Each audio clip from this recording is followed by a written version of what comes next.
I'm so sorry.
Palestinians is on your hands. War criminal.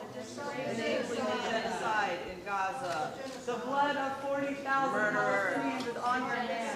Butcher Blinken. War criminal. Butcher Blinken. War criminal. War criminal. The blood of over 40,000 Palestinians is on your hands. Bloody Butcher Blinken. Your genocide is your legacy. The Senate Foreign Relations Committee come to order.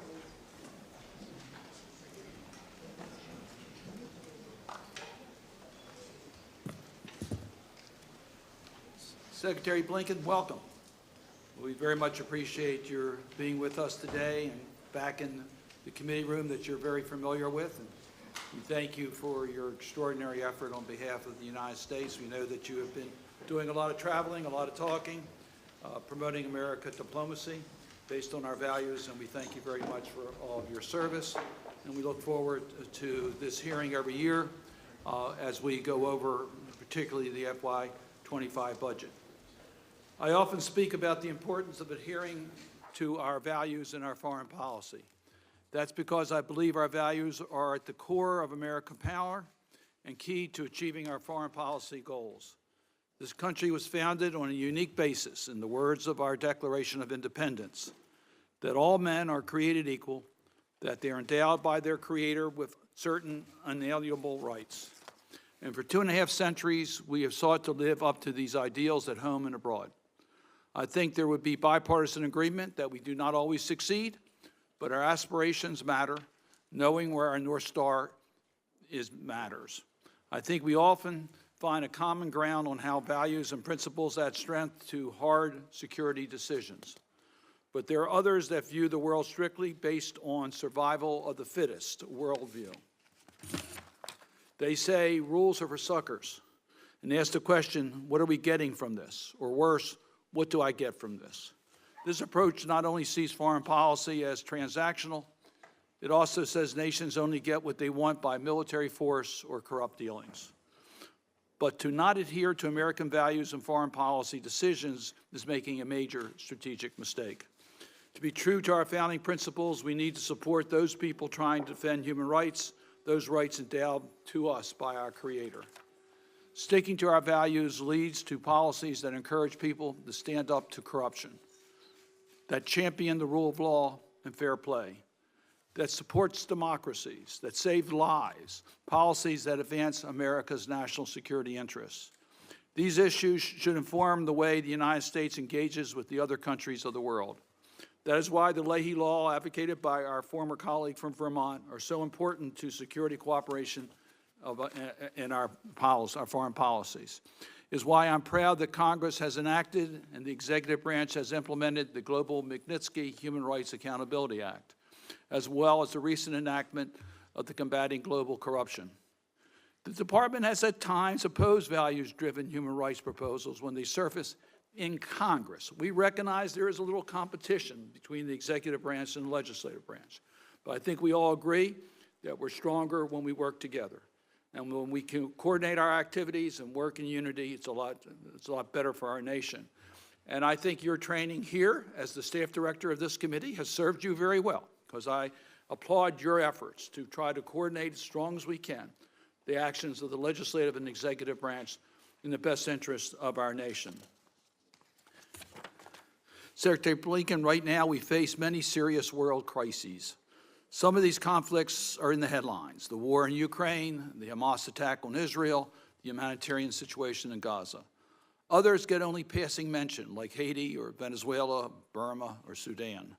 But whether they attract widespread attention or not, all of these crises are important, from reducing the spread of malicious disinformation to reducing the threat of nuclear war, from modernizing our diplomatic corps to responsibly harnessing the power of AI.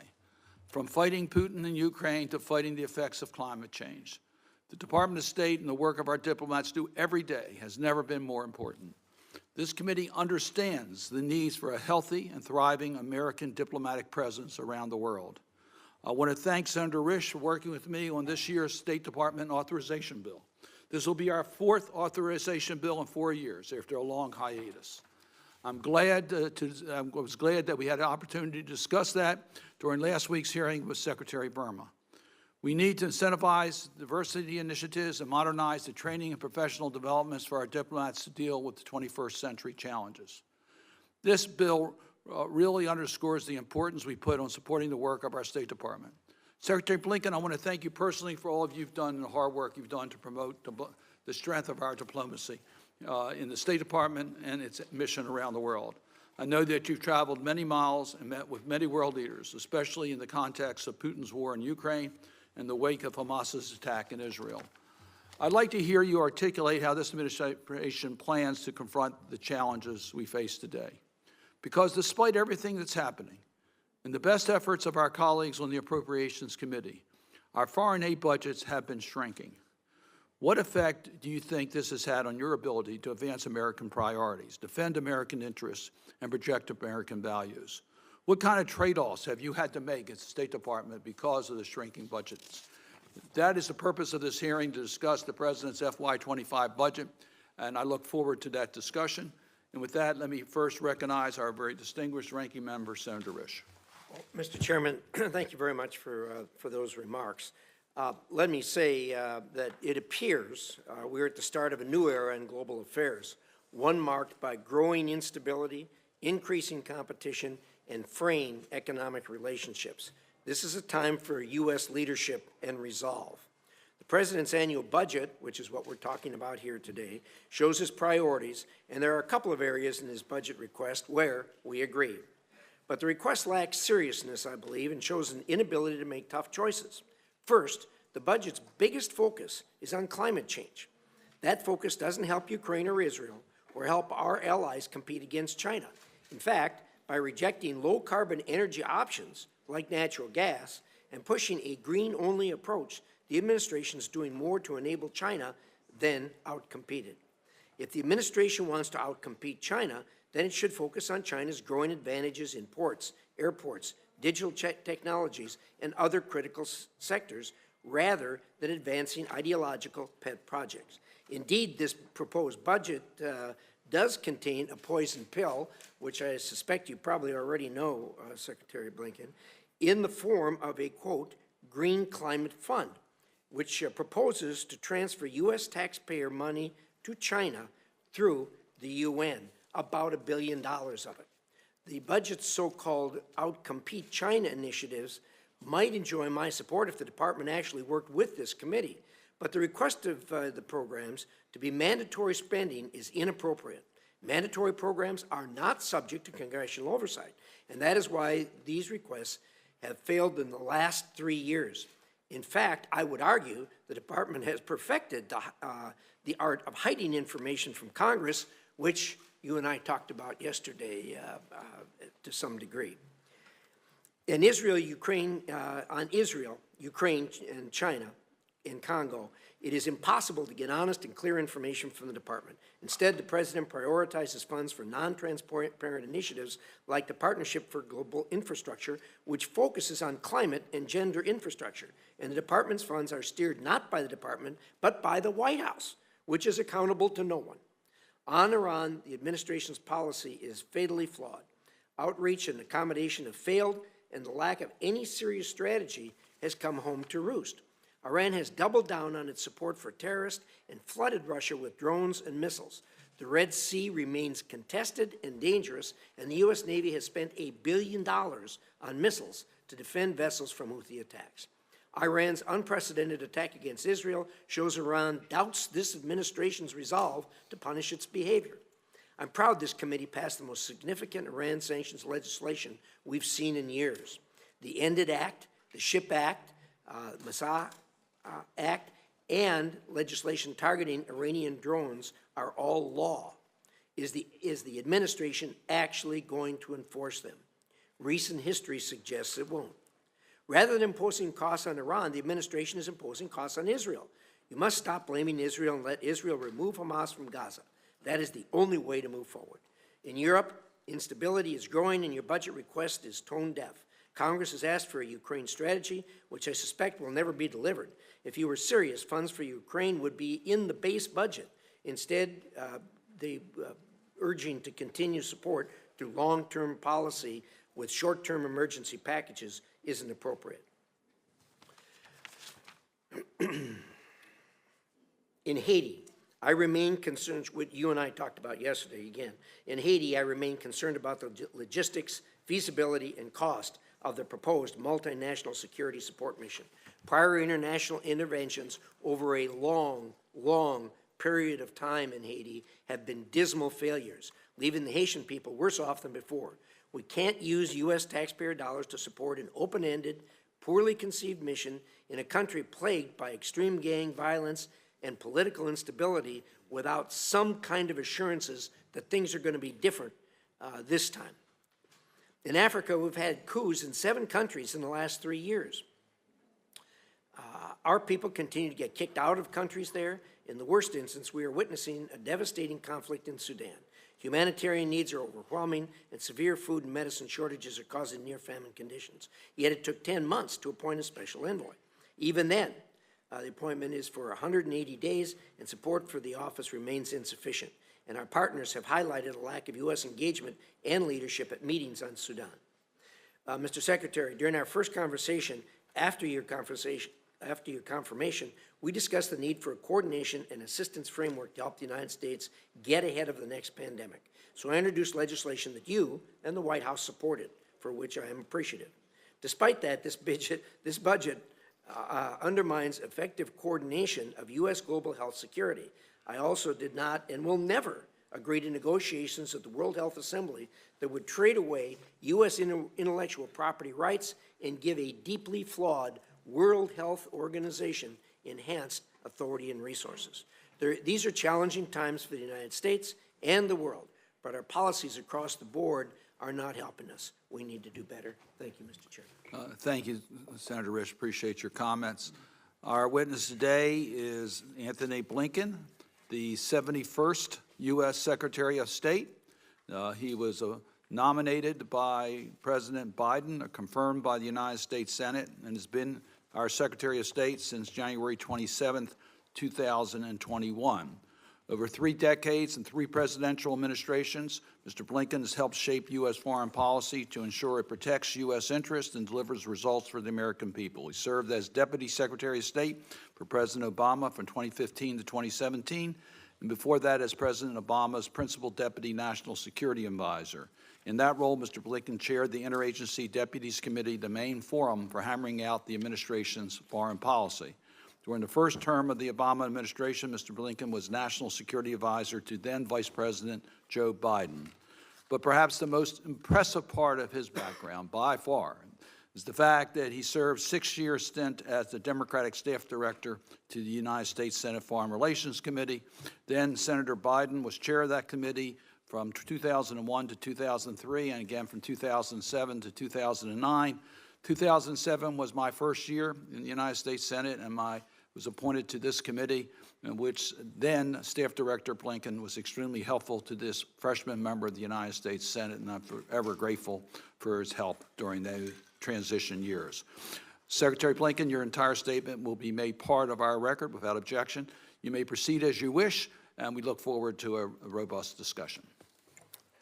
Well, Mr. Chairman, thank you very much. To you, Ranking Member Risch, all the members of the committee, it's always good to be back before this committee, and as you said, I was on the other side of the dais, behind where you are, for 6 years. So I always appreciate the opportunity to be back here among colleagues. And thank you for the opportunity to testify today.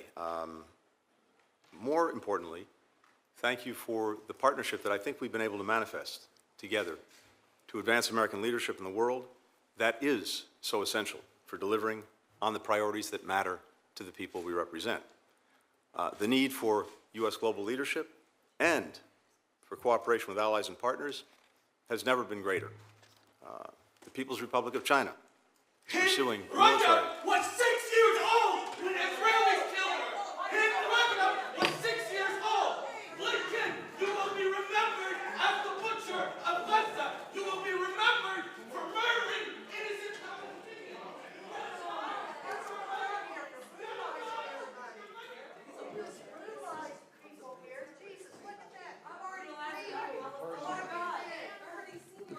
The person, will the officer please remove the person who's making these comments? If anyone who's speaking, will please be removed.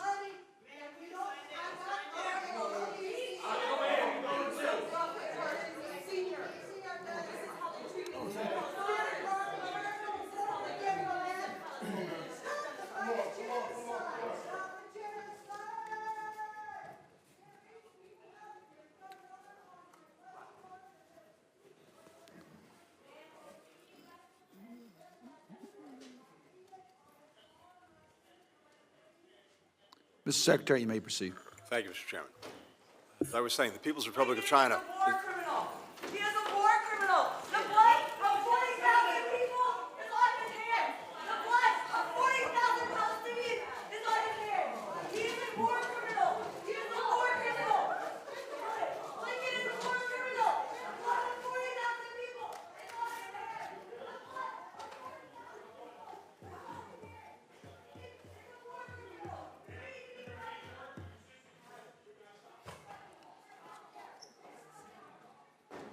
Mr. Secretary, you may continue. The People's Republic of China is pursuing military, economic, and geopolitical preeminence, challenging our vision for a free, open, secure, and prosperous international order. Russia is committing aggression, not only against Ukraine, but against the principles at the heart of the United Nations Charter: sovereignty, territorial integrity, independence, that are the building blocks for global peace and security. In the Middle East, we're standing with Israel in its efforts to ensure that what happened on October 7th never happens again, as we do everything we can to bring an end to the terrible human suffering in Gaza and prevent the conflict from spreading. U.S. leadership is needed to address humanitarian crises elsewhere around the world, including in Sudan and Haiti, where millions have been displaced and many killed, and to address global issues that no country can solve alone, including food security, a changing climate, transnational corruption, the fentanyl crisis. But with the support of Congress, we can and we are approaching these challenges from a position of strength. Because of the actions we've taken, the United States is stronger economically, diplomatically, and militarily than we were 3 years ago. We've made historic investments at home in our own competitiveness, innovation, infrastructure. We've renewed our alliances. We've built new ones. We've secured unprecedented alignment with key partners in Europe, Asia, and beyond. We've delivered essential American aid to Ukraine, and we've rallied the international community to share the burden with us. For every dollar that we've sent in economic and development assistance, others collectively have invested 3 more. Now, Many doubted whether bipartisan support for Ukraine and other urgent national security priorities could endure. Last month, Congress demonstrated to the world that we will not pull back when you pass President Biden's supplemental funding bill by an overwhelming margin. Our investment abroad does not come at the expense of our strength at home. Far from it. Most of the supplemental is being spent here in the United States, building up our defense industrial base, creating and supporting thousands of American jobs. We need to keep up this momentum. That requires a State Department budget that we fully resource in order to meet the challenges of our time. The President's FY25 budget. Funding a genocide in Gaza. There have been 7 mass graves outside of hospitals. This is sick. This is deranged. You are a war criminal. Shame on you. You may continue. Thank you.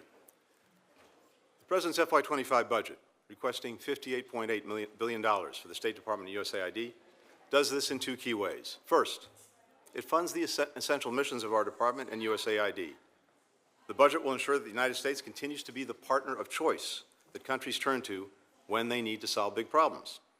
In an era of renewed great power competition, we must present the strongest possible offer, one that's relevant and responsive to countries' needs, and that advances our security and economic interests. That's why we're requesting $2 billion for a new fund to build high-quality, sustainable infrastructure around the world. Crucially, investments like these create jobs for Americans. They expand markets for our businesses. We're requesting resources for the World Bank. With $1 billion in U.S. funding, we can unlock another $36 billion in development fund capacity to direct to the top priorities of emerging economies.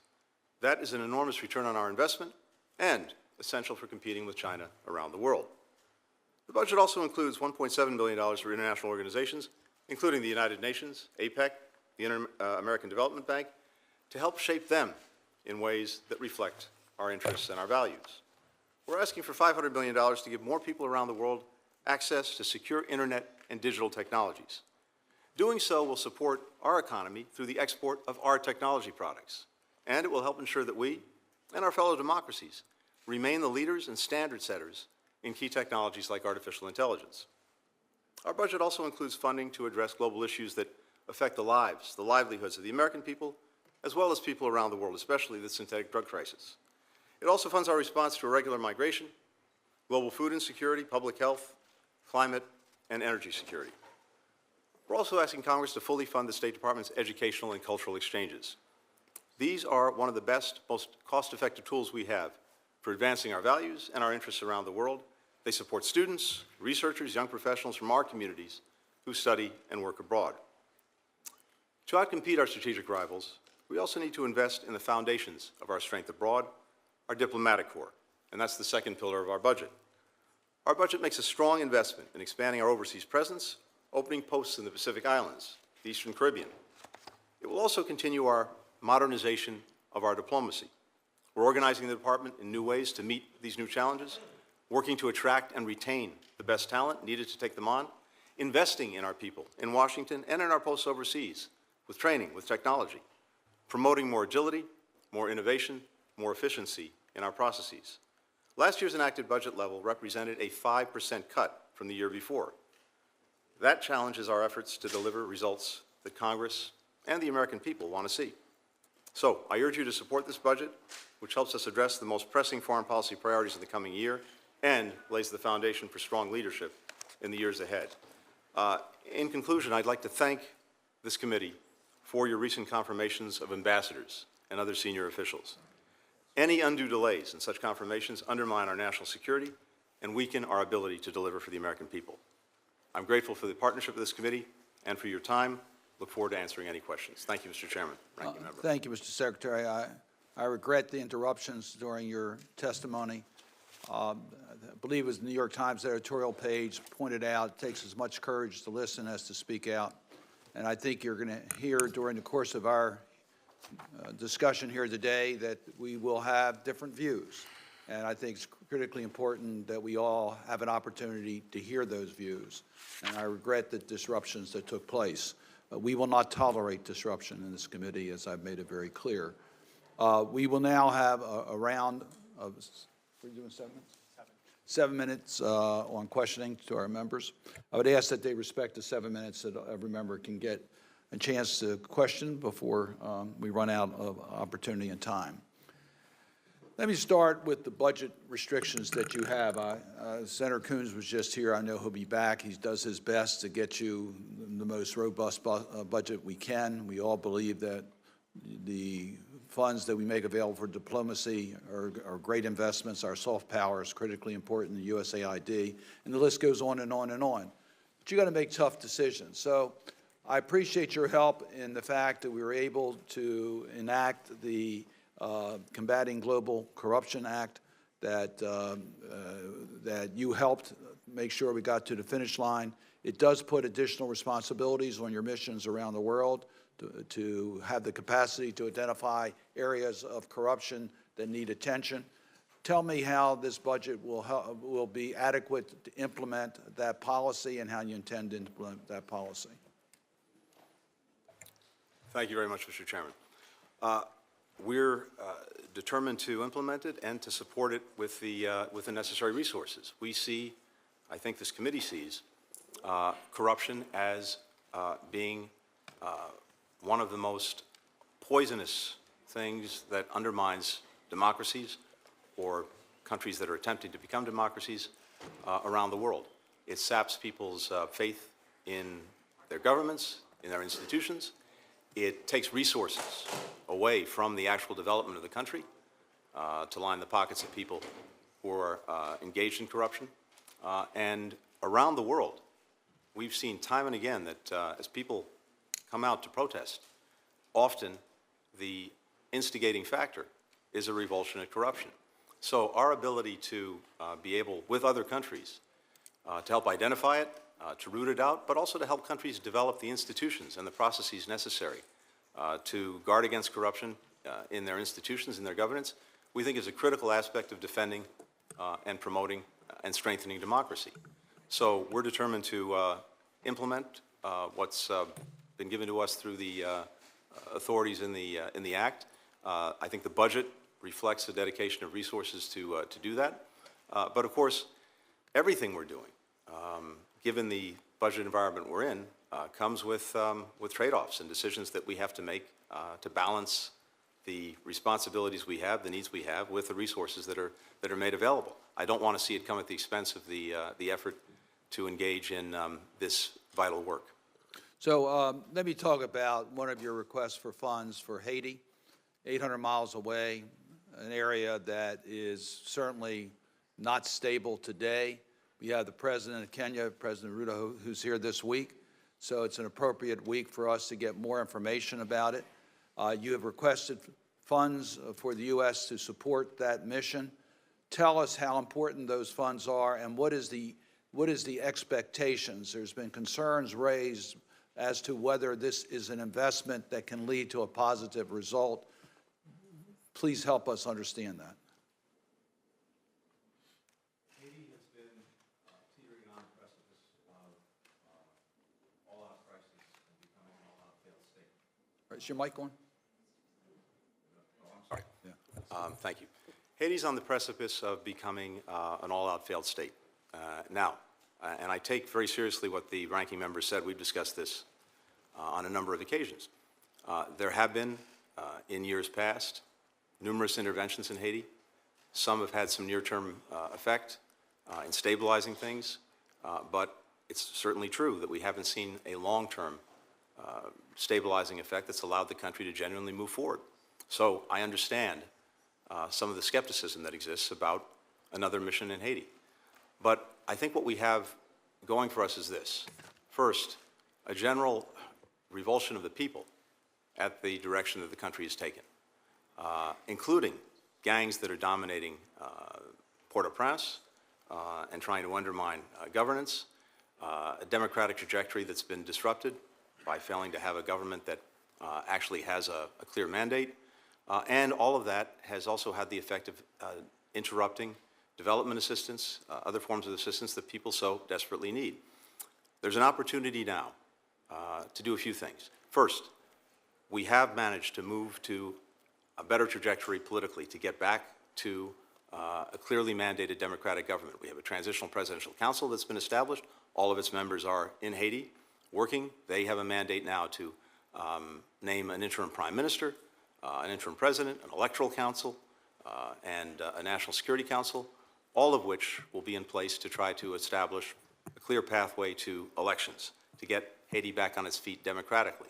Second, the power of the gangs needs to be ended once and for all, and in particular, the Haitian National Police, who are outmanned and outgunned, need to be given the resources and support they need to regain control. In the last few weeks, they've actually done a better job of that. They've taken back control of the airport and other critical infrastructure. In fact, today, commercial flights resumed in Haiti, and we anticipate that American carriers will begin flying again in the days ahead. But absent a clear support structure for some period of time, it's going to be very hard for the police to really fully establish that control. So the United Nations has mandated, and other countries have stepped up to fulfill the functions of a multinational security support mission for Haiti, the purpose of which is to bolster the police, the purpose of which is to engage in operational and static support for the police, to reestablish security, to create confidence in the conditions for elections, mostly police, and Kenya in particular has stepped up to provide these forces with a number of other countries. Mr. Secretary, I'm going to give you a chance to expand on that probably a little later. I want to focus my last minute on give you a chance to give us a status of the Middle East, what's happening in regards to the conversations with Israel and Hamas in order to get an opportunity for the release of the hostages and a pathway towards a way forward for both the Palestinians and the Israelis without the terrorists. The ICC ruling yesterday, I'd like to get your view on it. I see it as a step in the wrong direction. That's going to make it more challenging for us to get the parties together. There's always been an understanding the ICC is there to deal with countries that don't have an independent judiciary. Israel has an independent judiciary. They did not give the Israelis an opportunity. We thought there was that opportunity going to take place this week. I want to get your assessment as to how you see the current situations in light of what just happened at the ICC, as to whether we are on track to continue to negotiate in regards to the hostages and a pause in the hostilities. Thank you, Mr. Chairman. Look, we see the effort to get a ceasefire and the release of hostages as the best, most effective way forward, both in getting hostages home, in creating an environment in which the people of Gaza can get more of the assistance they so desperately need, and a platform for which to build a more enduring solution that provides genuine security for Israel and meets the needs of the Palestinian people. There's been an extensive effort made in recent months to get that agreement. I think we've come very, very close on a couple of occasions. Qatar, Egypt, others participating in the efforts to do this. We remain at it every single day. I think that there's still a possibility, but it's challenged by a number of events, and I have to say, yes, the extremely wrong-headed decision by the ICC prosecutor yesterday, the shameful equivalence implied between Hamas and the leadership of Israel, I think that only complicates the prospects for getting such an agreement. We'll continue to forge ahead to do that, but that decision, as you said, on so many levels is totally wrong-headed. And we'll be happy to work with Congress, with this committee, on an appropriate response. Senator Risch. Thank you, Mr. Chairman. Let me start there. Sometimes we don't agree on stuff, but I got to tell you, on the ICC, you got it exactly right. Your characterization of it being shameful equivalence that they have engaged in yesterday is actually stunning. As you know, in the last administration, the Trump people did an executive order to do sanctions on certain members of the ICC who were investigating us for things that happened in Afghanistan. President Biden's administration came in and dissolved that executive order, as you know. for your information, you probably know about this, but there's a number of us up here that are working on a legislative approach to this that includes not only the Afghanistan question, but also includes the question of the ICC sticking its nose in the business of countries that have an independent, legitimate, democratic judicial system. And obviously, they violated that yesterday. Can you support this? Obviously, you want to see the devil's in the details, obviously, in the legislation, but do you think you can support a legislative approach to this? Senator Risch, in short, let's look at it. We want to work with you on a bipartisan basis to find an appropriate response. I'm committed to doing that. As you say, the devil's in the details, so let's see what you got, and we can take it from there. But I think from our perspective, going back in lifting sanctions that were previously implemented, the intent, the purpose was to find the best way to protect our service members who served in Afghanistan, and we believe that we did that. But given the events of yesterday, I think we have to look at the appropriate steps to take to deal with, again, what is a profoundly wrong-headed decision. Well, thank you. As I said, your coinage of that as a shameful equivalence, I think, is a good starting point for all of us, and it really, really deserves our attention. So we're going to spend some time on that, and I hope we can work together on that. Let's shift to China for a minute. Obviously, the biggest problem we have. In April, you said China was the primary contributor to Russia's military complex, and the U.S. has strong evidence China is providing drone and missile technology, satellite imagery, machine tools, and other items that aid Moscow's defense buildup. Are you still of that frame of mind? Yes. In that regard, what plans do you have for this? Help me out here. Where are we headed with this? I think you got it right. What do we do about it? So two things. First, just to be very clear what we're talking about. We have not seen China provide actual weapons to Russia for use in Ukraine. North Korea is doing that. Iran is doing that.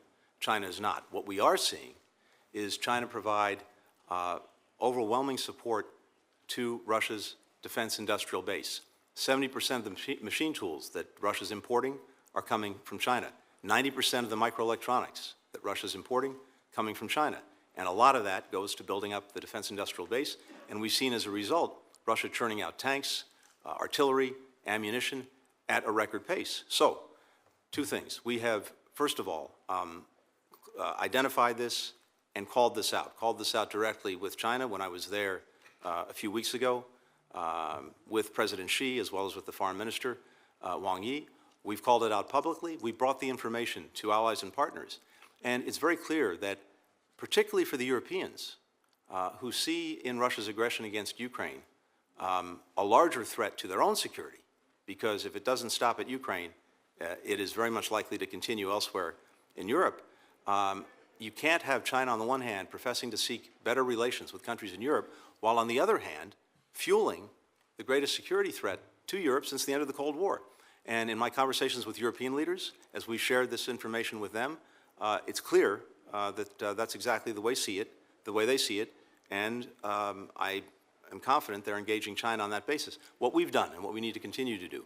One is we've already sanctioned more than 100 Chinese entities that we've identified that were engaged in providing dual-use products, other things that are on sanctions lists.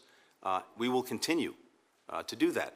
And we're working to coordinate our efforts with European and other partners who are also aggrieved, in fact, in many ways, even more aggrieved by this practice because it's a direct threat to them. Well, thank you. When you're sitting across the table from the Chinese and you call them out on this, what do they say? Mind your own business? What's their position on this? Oh, their position is that they're engaged in perfectly normal legal trade. Yeah.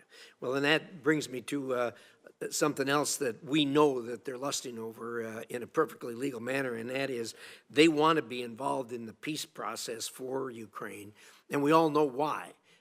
They're going to descend like locusts in a plague on Ukraine when this is over with, and it's going to be over with, and Ukraine's going to need a tremendous amount of rebuilding. They want to participate in that. Your thoughts on that?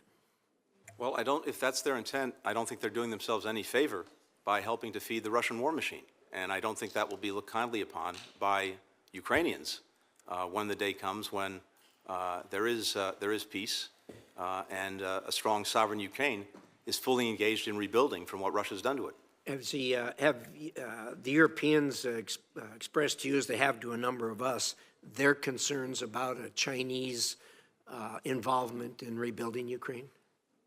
I have to say that's not something that I think has come up that I recall in discussions, but I'm pretty confident that given the support that China is providing to Russia, it's not something that will be looked kindly upon by the Ukrainians themselves. In a few minutes I got left, I want to talk about my Repo Act. You know, we got a lot of pushback on that when it started, but amazingly, most everyone's come around, even our friends in Germany who originally said absolutely not, are now at least got one foot on board. The Belgians, of course, who have most of the assets, really have come up with some innovative ways to do this. What are you hearing on that? Well, first of all, I applaud you for what you did with that, for the leadership on that. It's made a big difference. Two things. Just today, the European Union has gone ahead and approved the use of the interest, profits from the sovereign assets that are in Europe for Ukraine. Now, it's a step, but it's an important step. And I don't disagree with that. When I met with them, they talked about the difference between the principal and interest. Yeah. And I guess I'm not a banker, but once an interest is earned, in my judgment, it becomes part of the principal. So I don't understand if they can use the principal or the interest where they can't use the principal. But aside from that, their view when I talked to them was they can use the interest for a long, long time. It's fine. Yep. It sits there forever. It's fine. And now the EU, whatever the solution, I'm all in. So the EU's done that. But to your point, Senator, I think there are other possibilities that we're driving toward, including looking at ways to collateralize the principal. Yeah. And to use that as the basis for a loan, for a bond that would generate a lot more resources for Ukraine up front. Very good. My time's up. Thank you, Mr. Chairman. Senator Murphy. Thank you very much, Mr. Chairman. Mr. Secretary, thank you for being here before this committee. Thank you for your continued willingness to be in an open dialogue with the Senate and Senate Foreign Relations Committee on these important matters. Press reports suggest that the United States and Saudi Arabia are close to finalizing the bilateral elements of a regional security deal. The Saudis themselves called the existing draft semi-final. So I wanted to ask you a couple questions about the status of these talks to the extent that you can tell us. The first is this. It seems as if the administration has really put their foot on the accelerator to try to get the U.S.-Saudi elements of this agreement wrapped up. But our committee's understanding has always been that this would be in the context of an agreement that included Israel and critically would include real commitments for a Palestinian state. Unfortunately and regrettably, right now, there does not seem to be the willingness or the room inside the Israeli politic to make those commitments. And so my first question is, why the rush to get a deal done with Saudi Arabia when we don't even know the shape of the commitments that Israel may ever be willing to make? And two, why do we have confidence that Saudi Arabia would ever live up to the commitments that it is making? In the national security world, a mutual defense or a security treaty is a sacred trust. This is a country that 4 years ago chopped to pieces an American resident journalist. This is a country that 2 years ago turned its back on us when we asked them to side with us at OPEC Plus and instead chose Russia. And so I'd ask you to answer those two questions. Why the rush, given that we don't really understand the potential for the full agreement to come into effect? And what gives you confidence that Saudi Arabia will live up to any of the commitments it's making? Thank you, Senator. A few things here. First, yes, we have sought to move forward in negotiating the bilateral U.S.-Saudi aspects of a normalization agreement between Saudi Arabia and Israel. But even if we were to conclude those agreements. And I believe we actually can conclude them relatively quickly, given all the work that's been done. They could not go forward, and the overall package could not go forward, absent other things that have to happen for normalization to proceed. And in particular, the Saudis have been very clear that would require calm in Gaza, and it would require a credible pathway to a Palestinian state. And it may well be, as you said, that in this moment, Israel is not able or willing to proceed down that pathway. But to the extent that the agreements are finalized in principle between the United States and Saudi Arabia, that in effect calls the question. And Israel will have to decide whether it wants to proceed and take advantage of the opportunity to achieve something that it has sought from its founding, which is normal relations with the countries in its region. And we see the possibilities for the future in that agreement. We saw them starkly, powerfully, on April 13th and April 14th, when Iran engaged in an unprecedented attack, and a direct attack by Iran in Israel. And countries come together, led by the United States, to defend Israel from that attack and defend it very successfully.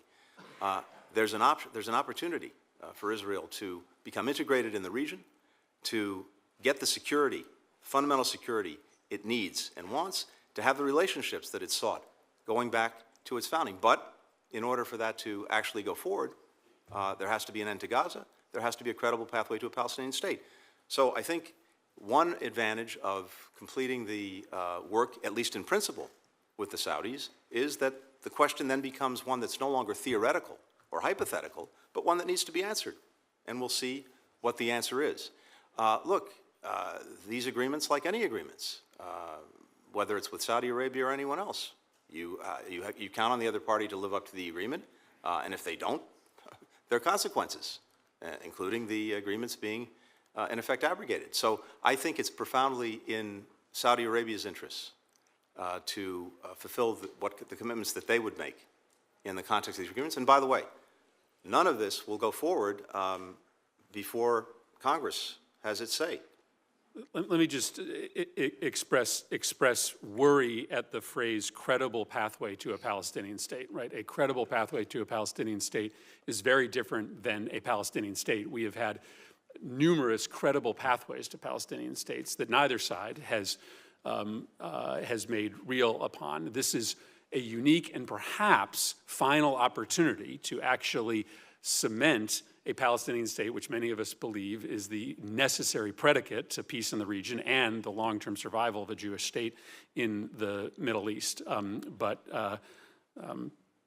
Look forward to continued conversations about this really important topic. Wanted to touch one other subject with you. You've got $169 million in this request to counter fentanyl and other synthetic drug production around the world. Thank you for that commitment. Later this week, the Senate is going to vote on a bipartisan border security measure negotiated with Republicans that would dedicate $20 billion to border security, including substantial, unprecedented new resources to stop fentanyl from coming into the country. This amount that you've requested, the underlying budget, stands on top of the commitments that you secured at the recent summit in San Francisco from the Chinese to do some really important, dramatic things to stop the movement of precursor into Mexico and into the United States. Just in the remaining 30 seconds to a minute, the importance of the achievement at the summit and how that dovetails with the requests that you're making. You've made substantial progress on stopping the flow of fentanyl into the United States. You're to be commended for that, but this money seems critical. First of all, I commend the efforts being made here to dedicate these resources to what is arguably the #1 challenge we face in terms of public health and in terms of the security of the American people. #1 killer of Americans aged 18 to 49, not heart attacks, not car accidents, not guns, fentanyl, a synthetic opioid. So this has to be, and it is for us, a #1 priority. It requires a lot of work at home. It also requires a lot of work around the world, given the global nature of the threat. With regard to China, President Biden achieved important agreements with President Xi when they met at the end of last year outside of San Francisco. And China moved ahead in publishing new regulations, in cracking down on some of the companies that were engaged in producing and then transferring the precursors, the ingredients that go into making fentanyl, as well as to establishing a working group with us so that we could track this. Now, when I was just there a few weeks ago, I made the case that while this was a good start and important, more needs to happen in order for it to be truly effective in reducing the flows that are coming to Mexico, the precursors, and then synthesized into fentanyl and coming into the United States, including very public enforcements of the law with prosecutions and convictions, including scheduling some precursors that China has agreed to schedule but has not yet done to make their use more restrictive, and also going at the financial networks where we've seen connections between some Chinese entities and criminal cartels in our own hemisphere, and working from their end to sever those. So we'll be watching to see whether that happens. It's a start, but a lot more needs to happen. Senator Romney. Thank you, Mr. Chairman. Mr. Secretary, it's good to see you and appreciate the extraordinary commitment that you have made over the last years to continue to foster American interests around the world. I'm sure we don't agree on all the topics, but your devotion to American interests is noteworthy and certainly something that I applaud. You know I'm going to want to talk about China. China is a disappointment for those of us who followed the Second World War and then followed the collapse of the Soviet Union. We're hoping that China would align with us in some way and see more modernization and liberalization and democracy. Unfortunately, it's taken a different turn. Its ambition is to lead the world, dominate the world militarily, economically, geopolitically. I just, on a piece of paper while we were here, I just wrote down some of the tactics that I see that they're employing in their grand strategy in no particular order. Monopolizing key industries, with TikTok being able to gather information about Americans, Confucius Institutes to be able to promote their policies in our campuses, inserting themselves through cyber systems in our critical infrastructure, buying ports around the world so that they can foster their naval commitments or naval ambition, putting in place graduate students in our universities, particularly in STEM subjects, to be able to steal technology, the 1,000 Scholars Program to do the same, inserting themselves into leadership positions in international organizations, purchasing farmland around our military installations, selling drones, Chinese drones to our police forces, spy cranes in the seaport we heard about more recently, monopolizing key raw materials around the world, stealing technology from our companies, spreading dissension in the U.S. and through the West. I mean, it's an extraordinary list, and it goes on and on and on. That is why the former chairman and I of this committee proposed and actually got signed into law a commitment to put together a group of people, Republican, Democrat, inside government, outside government, to develop a comprehensive strategy to deal with China's ambition.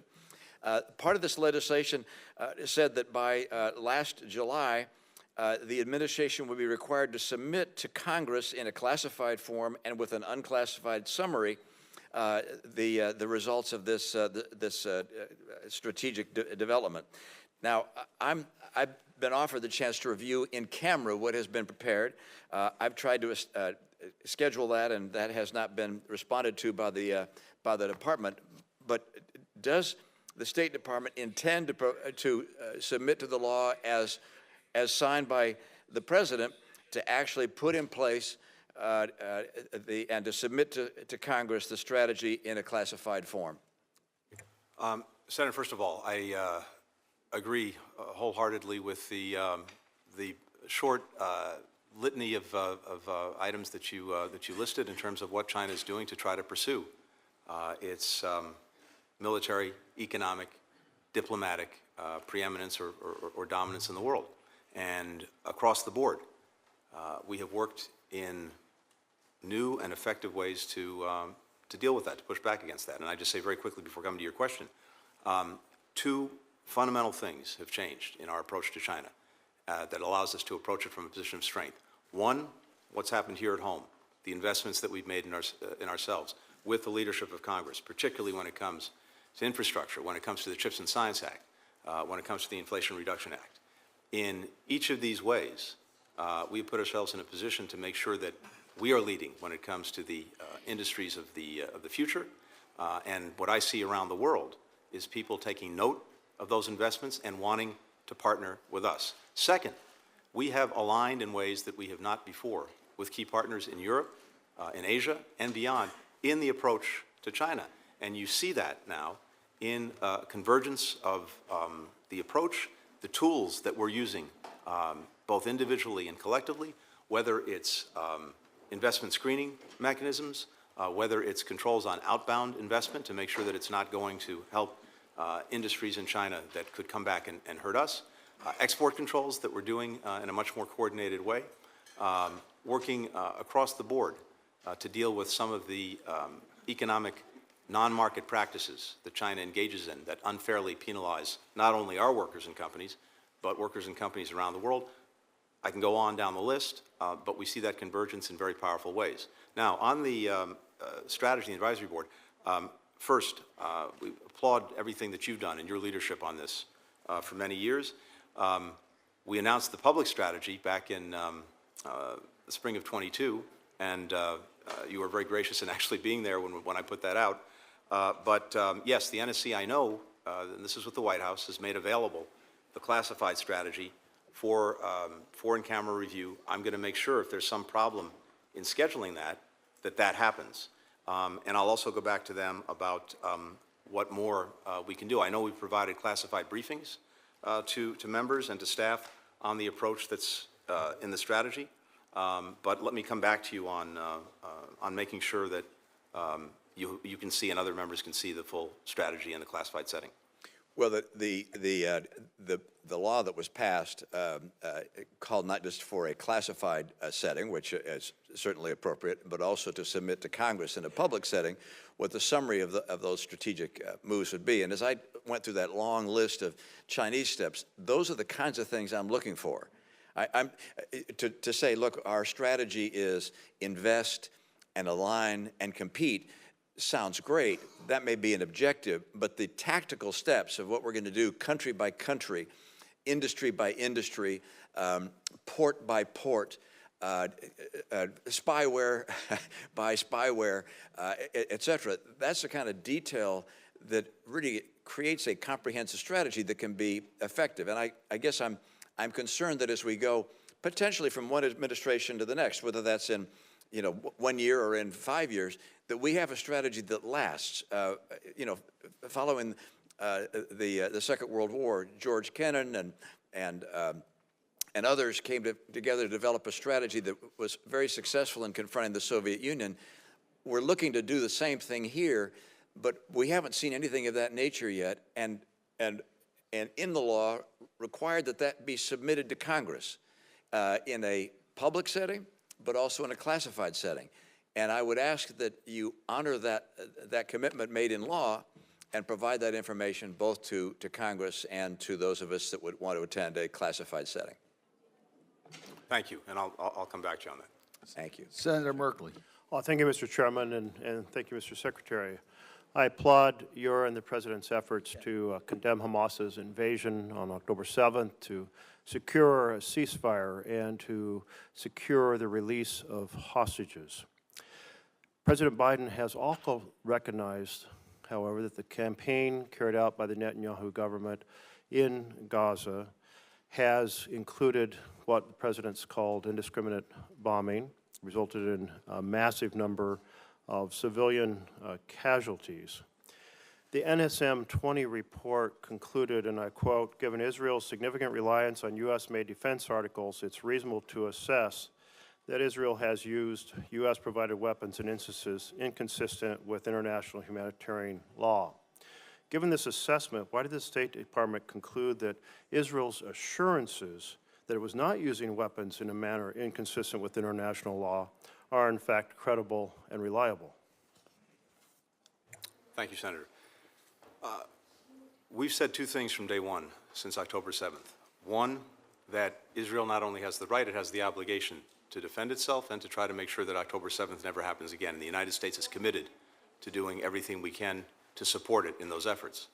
We've also said that the way Israel does it matters, particularly with regard to civilian protection in Gaza and the provision of humanitarian assistance to Gazans who need it. And we have been working every single day since then, not only to provide Israel with what it needs, but also to do our best to help see that Palestinians get what they need in Gaza. And we see the horrific suffering of children, women, and men who've been caught in a crossfire of Hamas's making for 8 months now.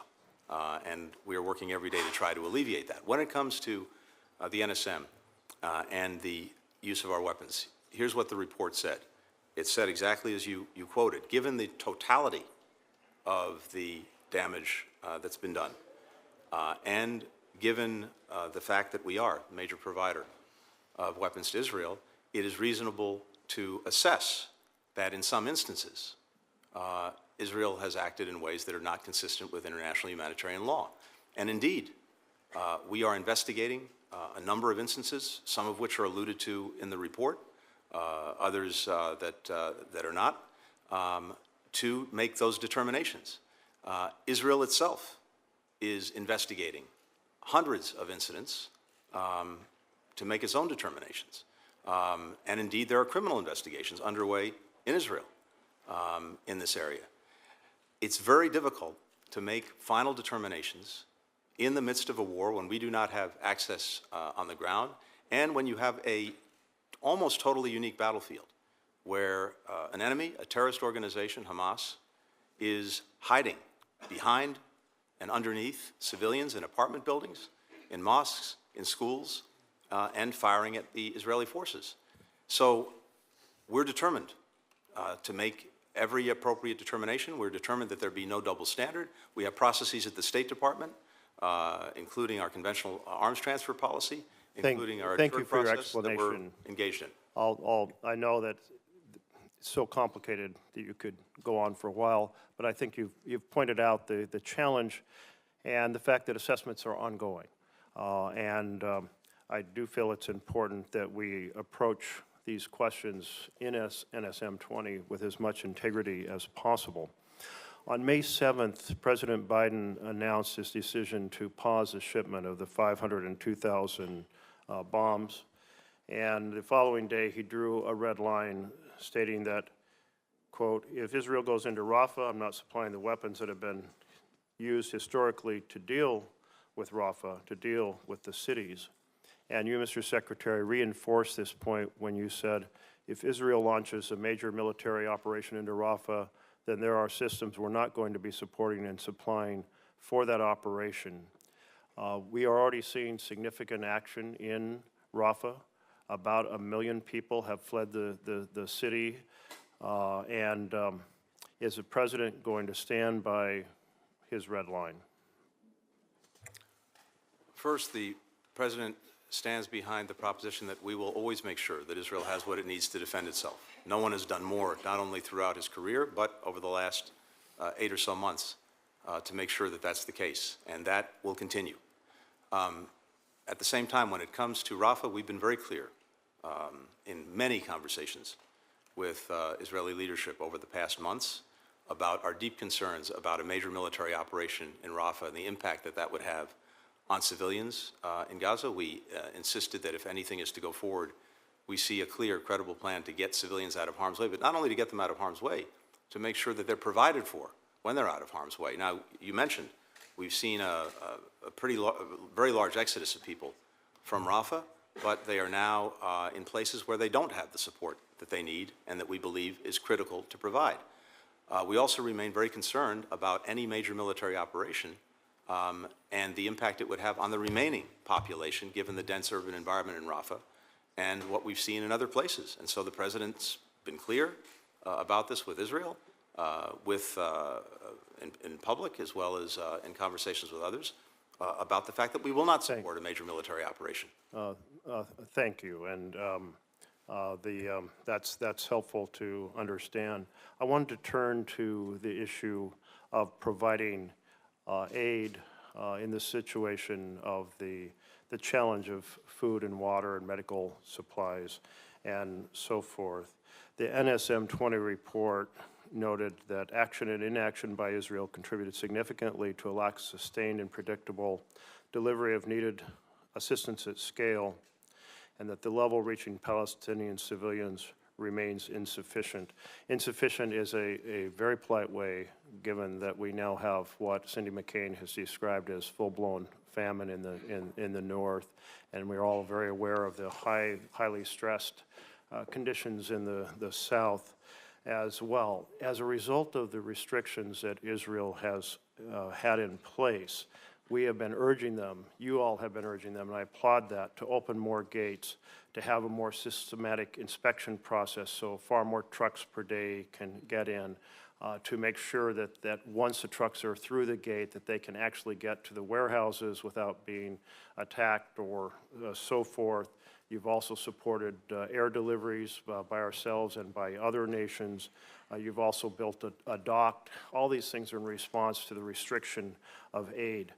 And thus, I was somewhat puzzled that the report concludes we do not assess that the Israeli government is prohibiting or otherwise restricting the transport and delivery of U.S. humanitarian assistance, because it seems like all those actions we're taking, the urging of Israel to do more, and all the other air delivery and docks and so forth are all a response to the restrictions preventing sufficient aid to get in and creating famine conditions affecting a couple million people.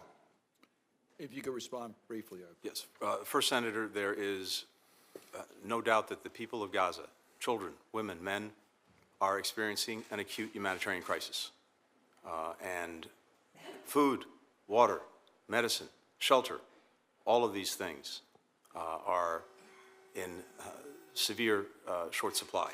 And we've been working every single day as well since October 7th to try to make sure that they could get what they need. And we have impressed upon Israel time and again the imperative of really bringing a determined focus to this, not making it an afterthought in the conduct of the war against Hamas, but an absolute priority.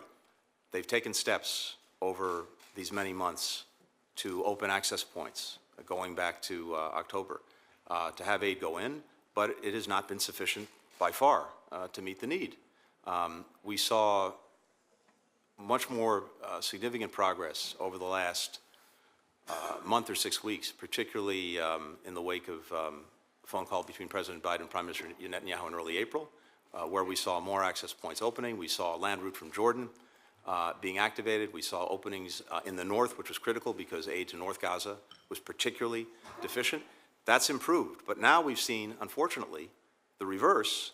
Because of the actions in and around Rafah, we see the critical transit points in the south, Rafah Gate itself, as well as Kerem Shalom, until recently being stopped or disrupted, so that the situation in the south now risks being even more egregious. But the restrictions that have been in place, in some cases, it's because of concerns about dual-use items and making sure that Israel could see and verify what was going in, given the history of dual use. In some instances, it's because of the war conditions that make it incredibly difficult. But there are also things that Israel can, should, and must do to further facilitate the distribution of aid, including much more effective deconfliction with those who are providing it. So convoys that are bringing the aid in can go about their work safely and securely. That remains insufficient. Senator Paul. Secretary Blinken, on your recent trip to China, news reports came back and said that you reserved your strongest language for China and its dealings with Russia, castigating Beijing for allowing the war to continue in Ukraine. The report went on to describe the exchange as such a blatant dressing down in the Chinese capital.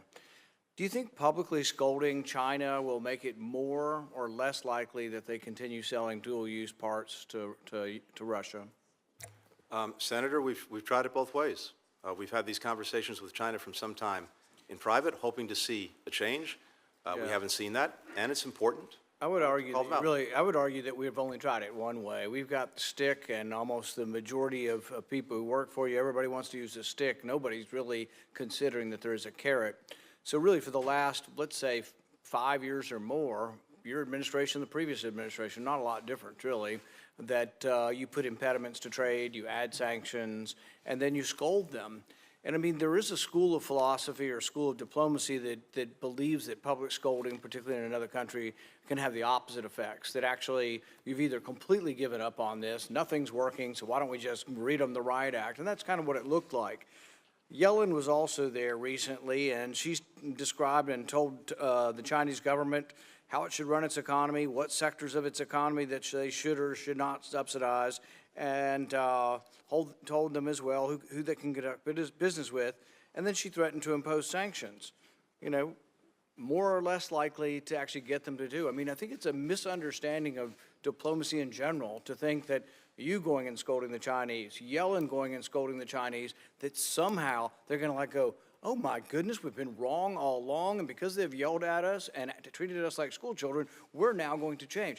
I would think that the opposite might be true, that there might be a certain amount of child psychology to criticizing people, and that like a rebellious teenager, they actually might end up doing more.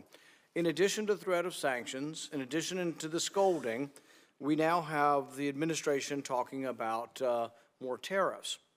So in June of 2019, then presidential candidate Joe Biden tweeted, "Trump doesn't get the basics. He thinks his tariffs are being paid for by China.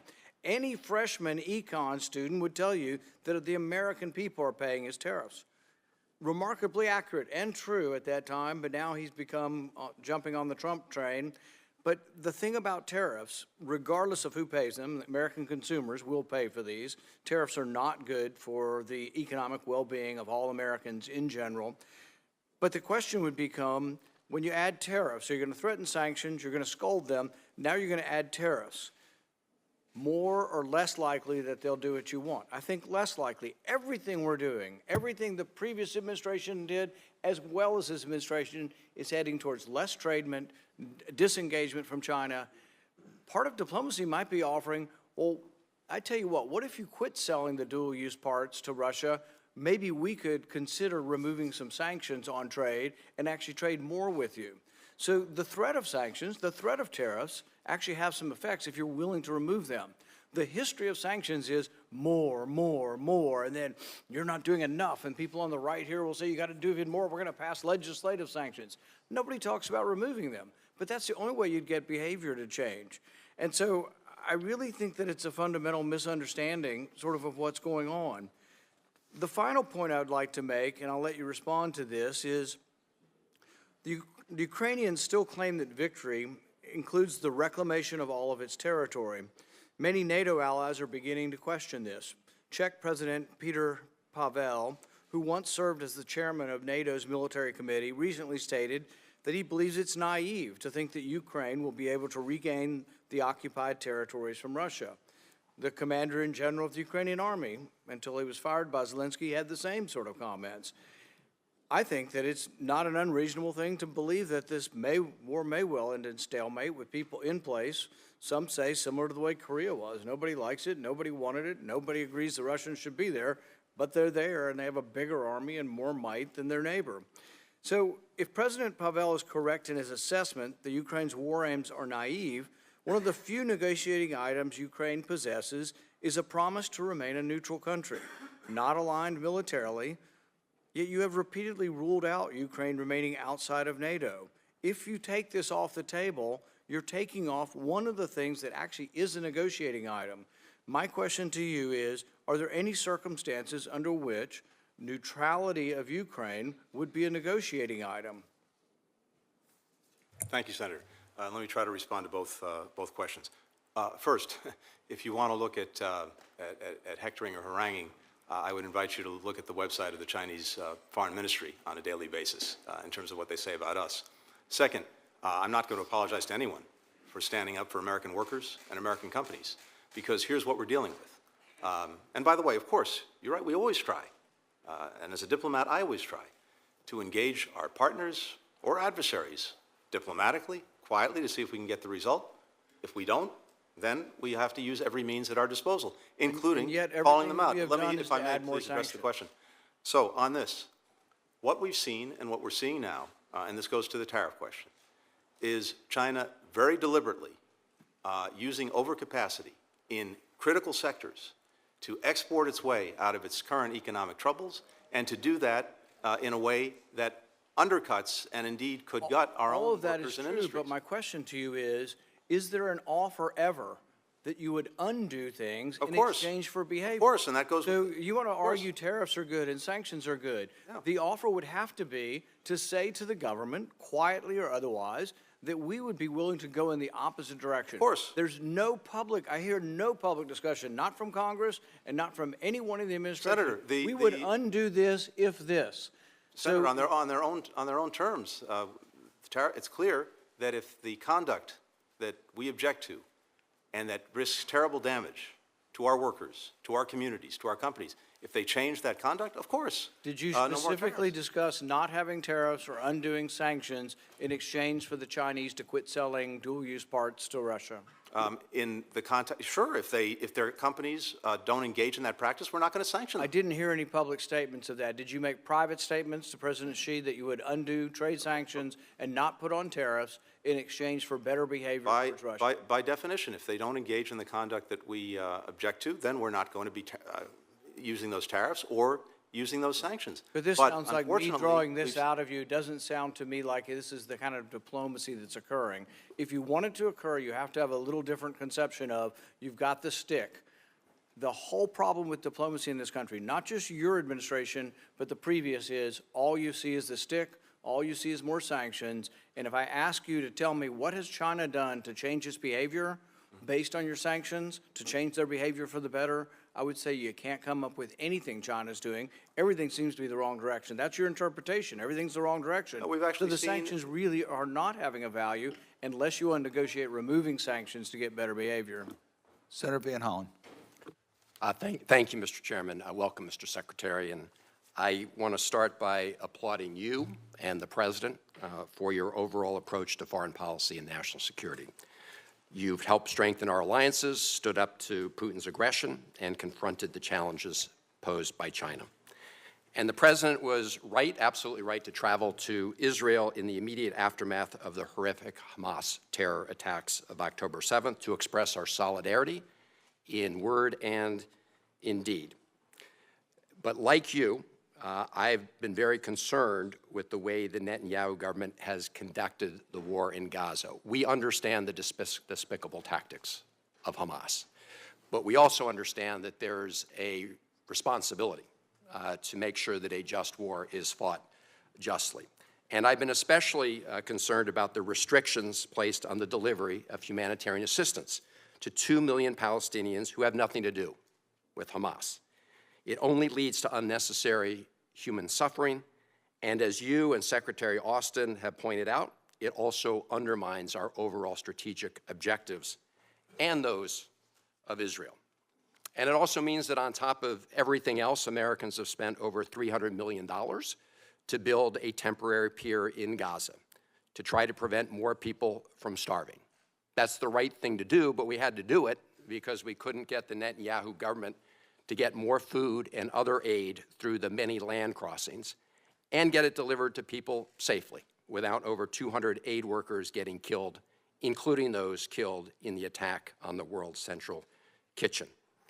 That's why virtually every international aid organization that has operated worldwide for decades say they've never experienced a worse man-made humanitarian disaster than that in Gaza.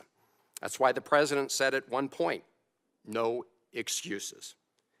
And yet, in the recent National Security Memorandum 20 report, the administration cannot even bring itself to conclude what is painfully obvious to anybody paying attention, that for long periods of time, between October 7th and today, the Netanyahu government has failed to comply with the international norms that require it to facilitate and not arbitrarily restrict or deny the delivery of humanitarian assistance to people in desperate need.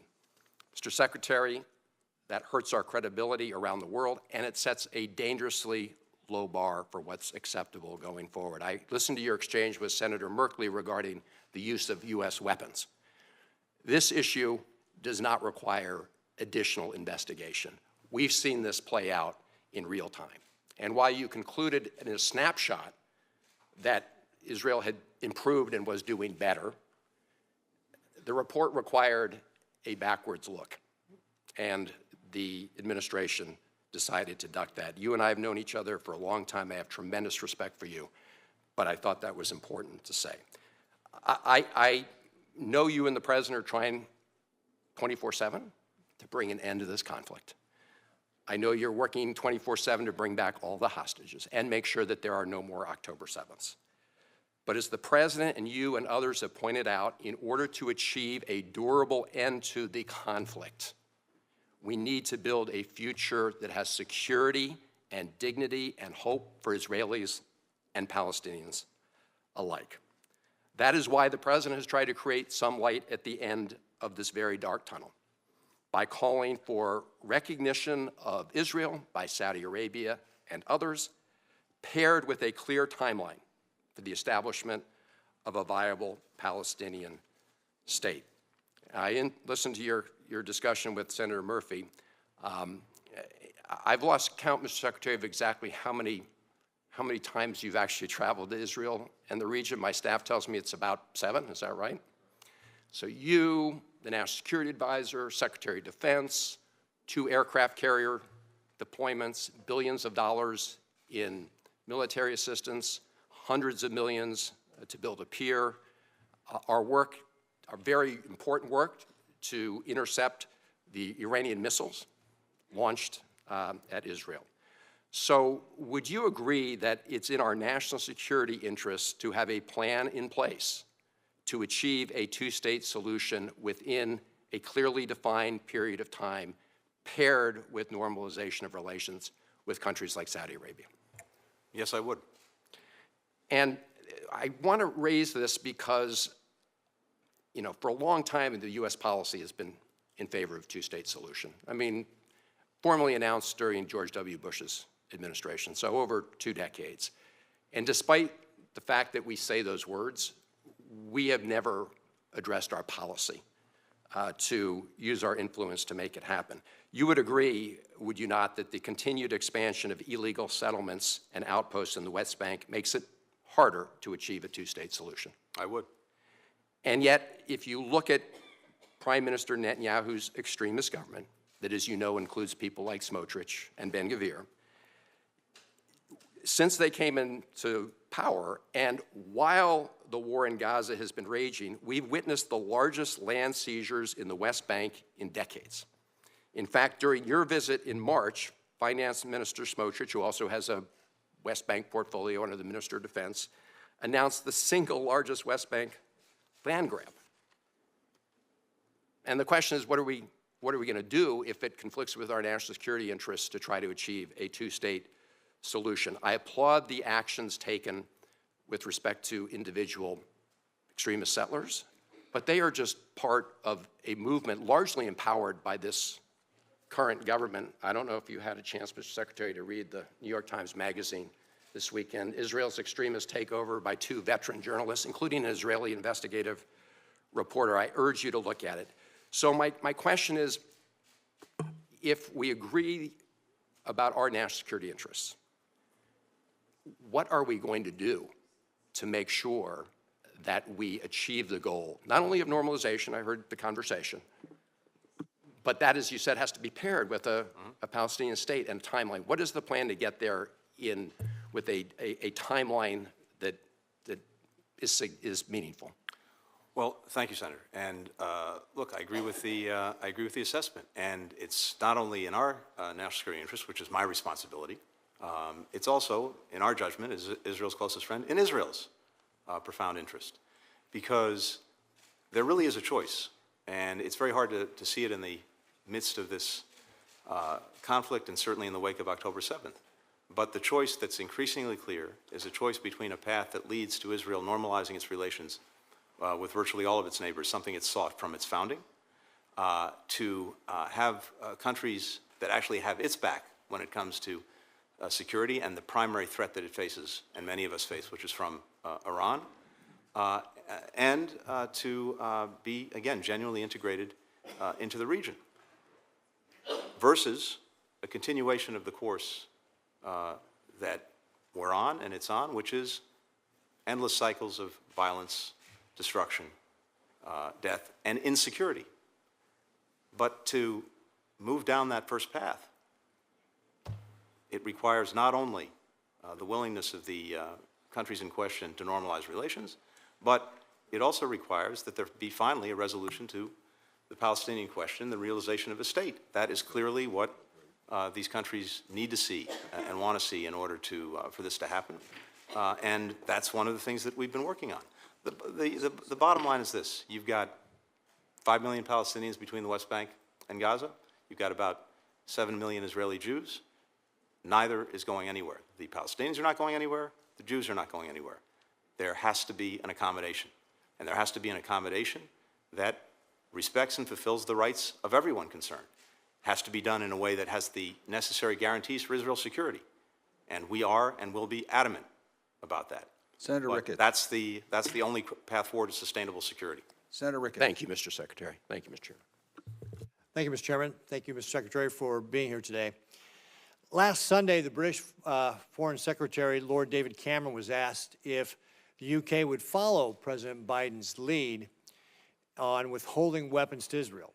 He responded that when he last came under pressure to announce an arms embargo, quote, "A few days later, there was a massive Iranian attack on Israel, so I don't think it would have been a wise path."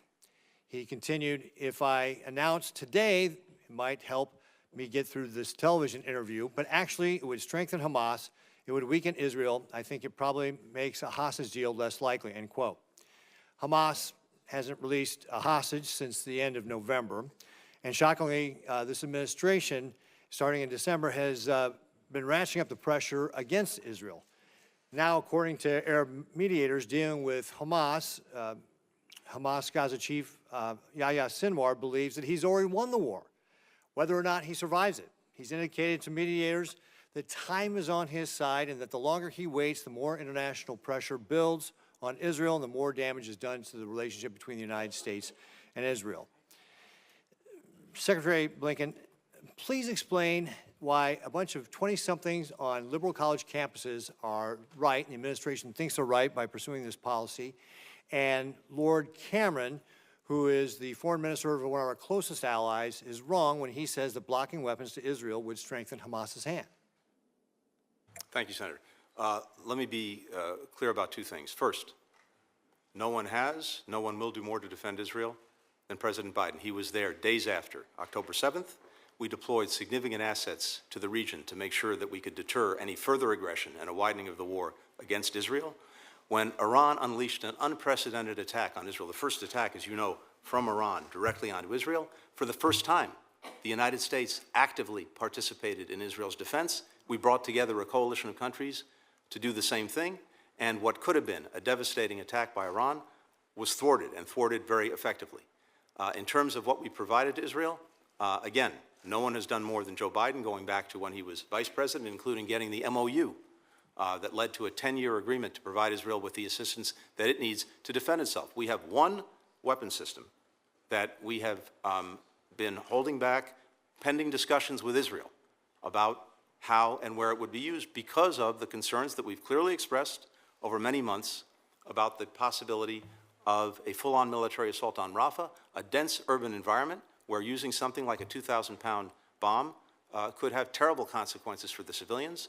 This is something that needed to be discussed. It's deeply unfortunate that that discussion leaked to the press when it was a private discussion between us and Israel. It did, and when the president was asked about it, he responded forthrightly. But there's no final decision, and it remains subject to discussion. But when it comes to making sure that Israel has everything it needs to defend itself, no one has. No one will do more than President Biden. So you agree with Lord Cameron's assessment, though, that you're strengthening Hamas's hand by having this leak get out? No, again, leaks are an unfortunate part of the business that we're all engaged in. It's really regrettable, but it happens. But it's also something that's not a leak is the fact that we've been both public and private about the fact that we have deep concerns about a major military operation in Rafah. And by the way, we've been working closely with the Israelis on other ways to achieve what we agree needs to be the result. How is putting more pressure on Israel helping? How is that helping them win this conflict against what you described yourself as a terrorist organization and an enemy? not a question of putting pressure on them. It's a question when your close friend is going down a path that you think may be counter to its interests and potentially our own as well, then, of course, we have conversations with them. That's what we're supposed to do. That's the nature of the relationship. We have a better way of dealing with the ongoing problem that Hamas represents in Gaza and in Rafah specifically. So what kind of pressure are you putting on Hamas? Oh, what kind of pressure are we putting on Hamas? When's the last time you called for Hamas to surrender? Virtually every day. Virtually every day Yes, you called for virtually Hamas. every day. I have said, Senator, that the single quickest way to end this is for Hamas to surrender, to give up its weapons, to release the hostages, to stop hiding behind civilians. I've said that from day one, and I continue to say it. And I agree with you. One of the things that's deeply regrettable is not by us, but just across the board, the extent to which Hamas has, disappeared from the conversation, as if they have nothing to do with anything, when they could. And I think you're 100% right. They could end this tomorrow by, yes, giving up, surrendering. We've called for that repeatedly. I wish more countries around the world were doing that. Well, I agree with you 100% on what you just said there, because you're absolutely right. This all ends tomorrow if Hamas surrenders, and then the civilians would be able to get the aid. There wouldn't be any war there. I mean, Hamas is using the civilians as human shields. You told yourself about how they're hiding in hospitals and schools and stuff to fight the Israelis. Hamas is the problem here. Hamas is the one who started this on October 7th when they broke the ceasefire and committed the atrocities. They have to be rooted out. They have to be destroyed. We have to have Israel be successful. What do you think of Sinwar's words when he said that he's already won by this delay? I mean, well, first of all, I haven't seen those words. Second, I would take with more than a grain of salt anything that Mr. Sinwar says about anything. So the fact of the matter is, he is under, and Hamas is under unrelenting pressure. When you're a nihilist, as Sinwar is, it's not entirely clear what effectively will move you. If he believes that there is victory in death, that's a different thing. We can't, we can't necessarily deal with that in the same terms. Right. Well, here's the deal. We need to make sure Israel is successful. Hamas started this war. Wars are horrible. This is why you don't start them. But now that it's started, Israel has to be successful. During World War II, we had to go into urban areas to be able to root out the Nazis. Israel must be allowed to be able to root out Hamas. Certainly after October 7th, Hamas said they would continue to commit these atrocities, continue to attack Israel. They cannot be allowed to survive. That's why we need to continue to support Israel. And my concern here is that when you start putting conditions on our allies on how they have to win these conflicts, such as you're also doing in Ukraine with saying, hey, you can't go after long-range Russian stuff, blah, blah, blah. When we start doing that, our allies around the world wonder if these so-called ironclad commitments are going to be ironclad in the future. We've got to support our allies to win, and when we send mixed messages, then our allies start questioning our commitment, and that leads to a more dangerous world, Mr. Secretary. So we've got to continue to support Israel. Please make sure you are doing that and stop strengthening the Hamas's hand by somehow signaling that somehow we are showing any weakness. Thank you, Mr. Secretary. Thank you, Senator Ricketts. Secretary Blinken, thanks for your superb service and for being here today. I have three quick items, then I want to get back to Israel, Gaza on the humanitarian dimension. First, I really believe that Congress should lift its hold on the support to the multinational security force in Haiti, and I worry that the refusal to do that is really complicating our maybe small ability to push this in the right direction. If Congress does not release the hold on appropriated funds to fund this security force, what's going to happen? Well, if we don't have those funds available, then it's going to be very hard to move forward with the security force. And look, again, I understand and respect those who express concerns about the success given the history, but I think we have a very clearly defined and achievable mission for the security force, which is to bolster the police and put them in a position where they can reassert effective control. It was hard. It was hard work for you guys to get Kenya to agree to lead this. If we don't come through on our financial commitment, isn't it pretty likely that they'll back? They will. They certainly will. And then who would take up the mantle if the U.S. is not providing? No, I think that's exactly right. The Kenyan president will be in Washington this week for a state visit, It would be good if we could fully deliver on our commitment. But second, I just say, too, here's an instance where, I know some people have concerns about the United States being the quote-unquote policeman of the world. Well, here's a situation where Kenya and a number of other countries have stepped up and are willing to take this on, but they need support. Absolutely. Let me ask you a second one. This is very parochial. The State Department requested medical providers in Northern Virginia to snap together to provide medical services to Afghans coming into Dulles Airport. When Afghans came in the summer of 2021, they largely came into Dulles. 3 of the 8 resettlement sites were in Virginia, and we now have more Afghans than any other state from that initial wave, and we're proud of it. Our Afghans are doing great work summer. I've met some training to be shipbuilders. They worked with us in Kabul, and now they're training to be shipbuilders and help our industrial base. But the healthcare providers that responded to the State Department haven't been paid. They did all this medical service. It was about $630,000. It's not that big an amount. We've been asking over and over and over again that they be paid. We sent a letter to the State Department that was bicameral in January. Haven't gotten a response back. Will you work with me to make sure that these folks who jumped to attention when the State Department asked are treated fairly, so that if you ask, they may do it again? Happy to work with you on this. We have looked into this, and we have some further information that we can share with you. But the initial bottom line is that we had our procurement executive investigate this. We learned that the company in question acted apparently on its own, maybe out of very good motivation, but without any contractual agreement with the Department of State or with the Cherokee Nation in this case. Well, So I we want need to follow up, because the ones that I'm talking about are folks who are directly requested. I'm by the happy to State follow up with you Department. on that. And then third, this is really for Senator Haggerty and me. We have a company, Vulcan, that's a U.S.-based firm that's got presence in Virginia, Tennessee, and other U.S. states. They own a port and land in Mexico. AMLO has tried to appropriate that land twice, even with police and military invasions of the property. I'd rather not get into that now, but I would love your commitment to work with me to make clear to the Mexican government that appropriating the private property of American companies would be very bad for this important relationship that we have with Mexico. Yeah, I believe that's subject to a proceeding in arbitration right now, but we certainly made the generic point to the government of Mexico, including to the president, that yes, seizure of private companies is not a good way to attract investment. On Israel, Gaza, I think my colleagues, Senator Merkley and Senator Van Hollen, have dug into this, but I want to particularly focus on what I call Pillar 2 of NSM 20, which is a certification that a nation receiving U.S. military assistance is cooperating with U.S.-supported humanitarian efforts.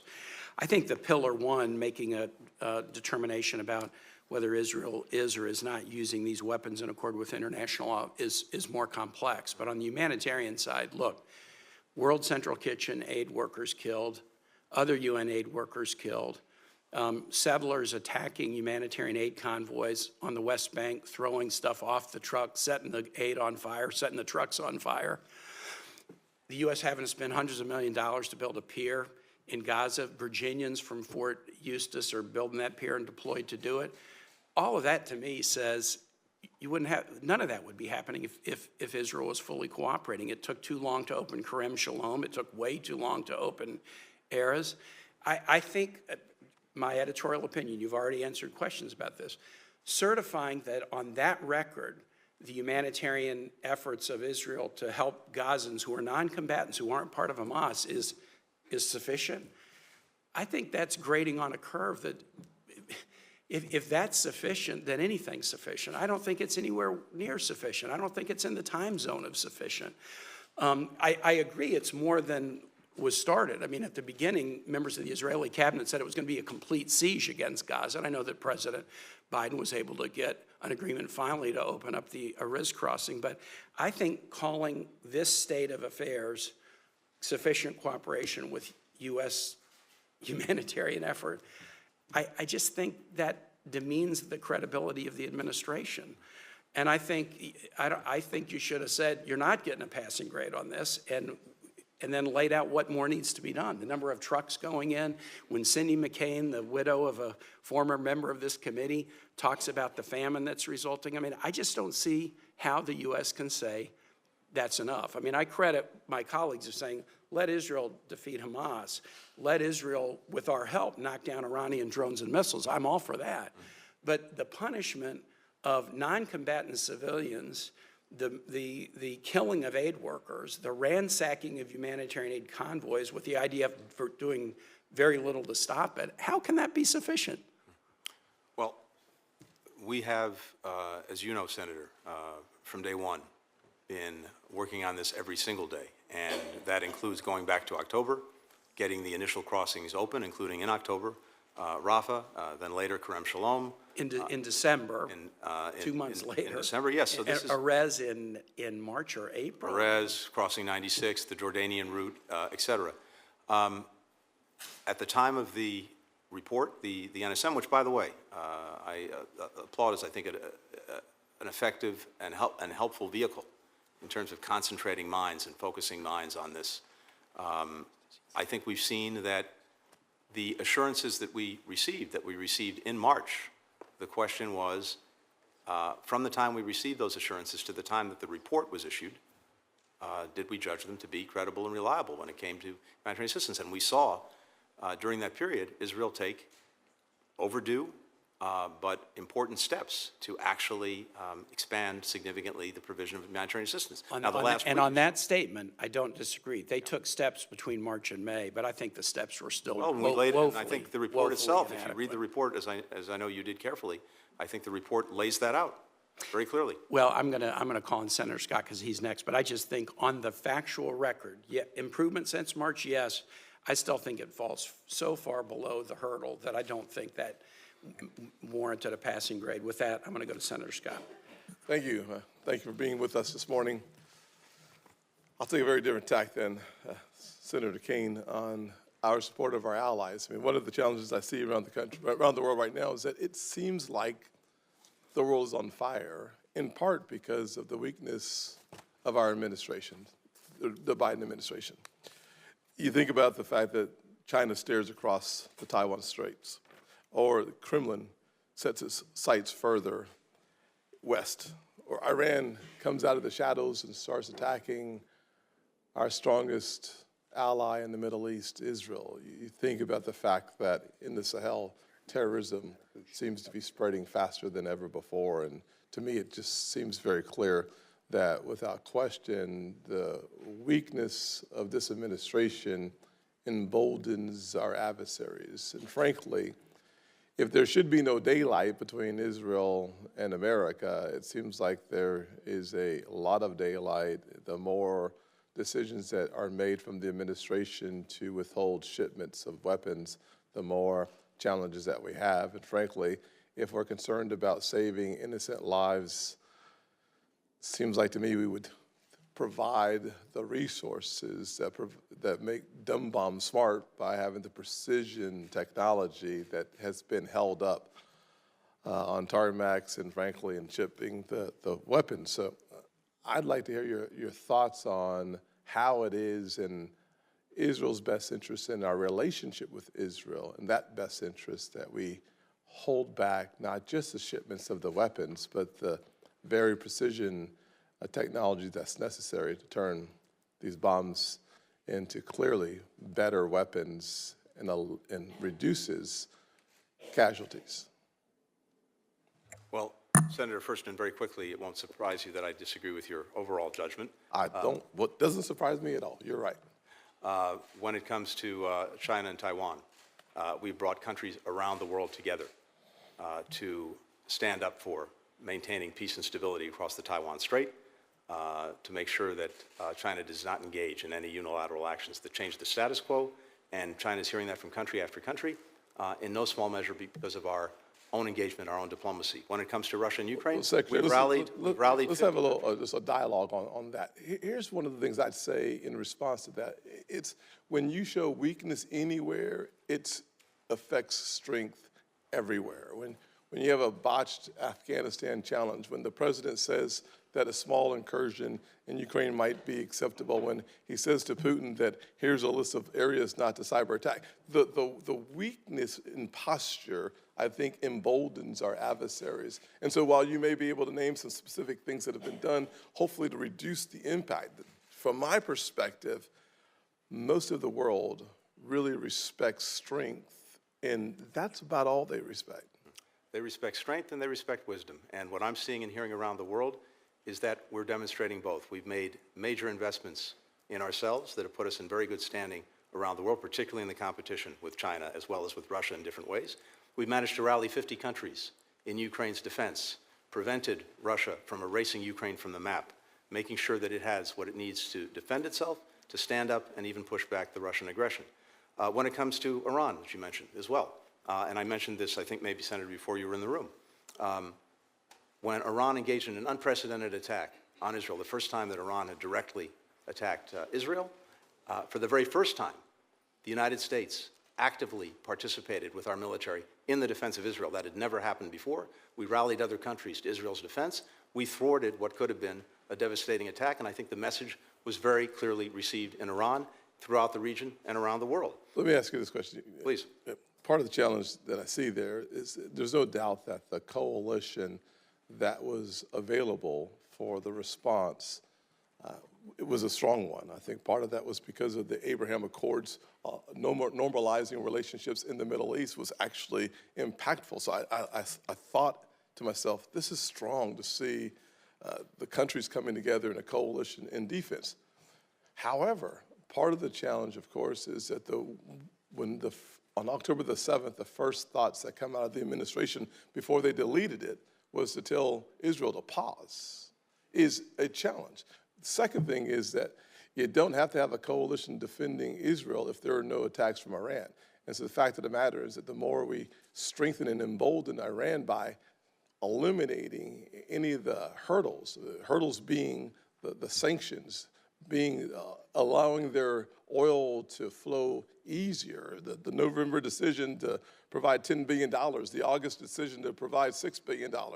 The fact of the matter is that the 35% of the Iranian economy is driven by sale of energy. So the fact is that when we open that up, we're actually strengthening our adversary, not making them weaker. In fact, Senator, not a single sanction has been lifted on Iran, and in fact, we've imposed sanctions. Relaxing sanctions on more than 500 Iranian individuals and entities. No, we haven't lifted a single sanction. Well, I would say talk to Secretary Yellen about the conversation that we've had and that continues to be had about the fact that we're making it easier for Iran to sell their oil, which only increases their revenue, which then is used, 90% of it, to attack our allies.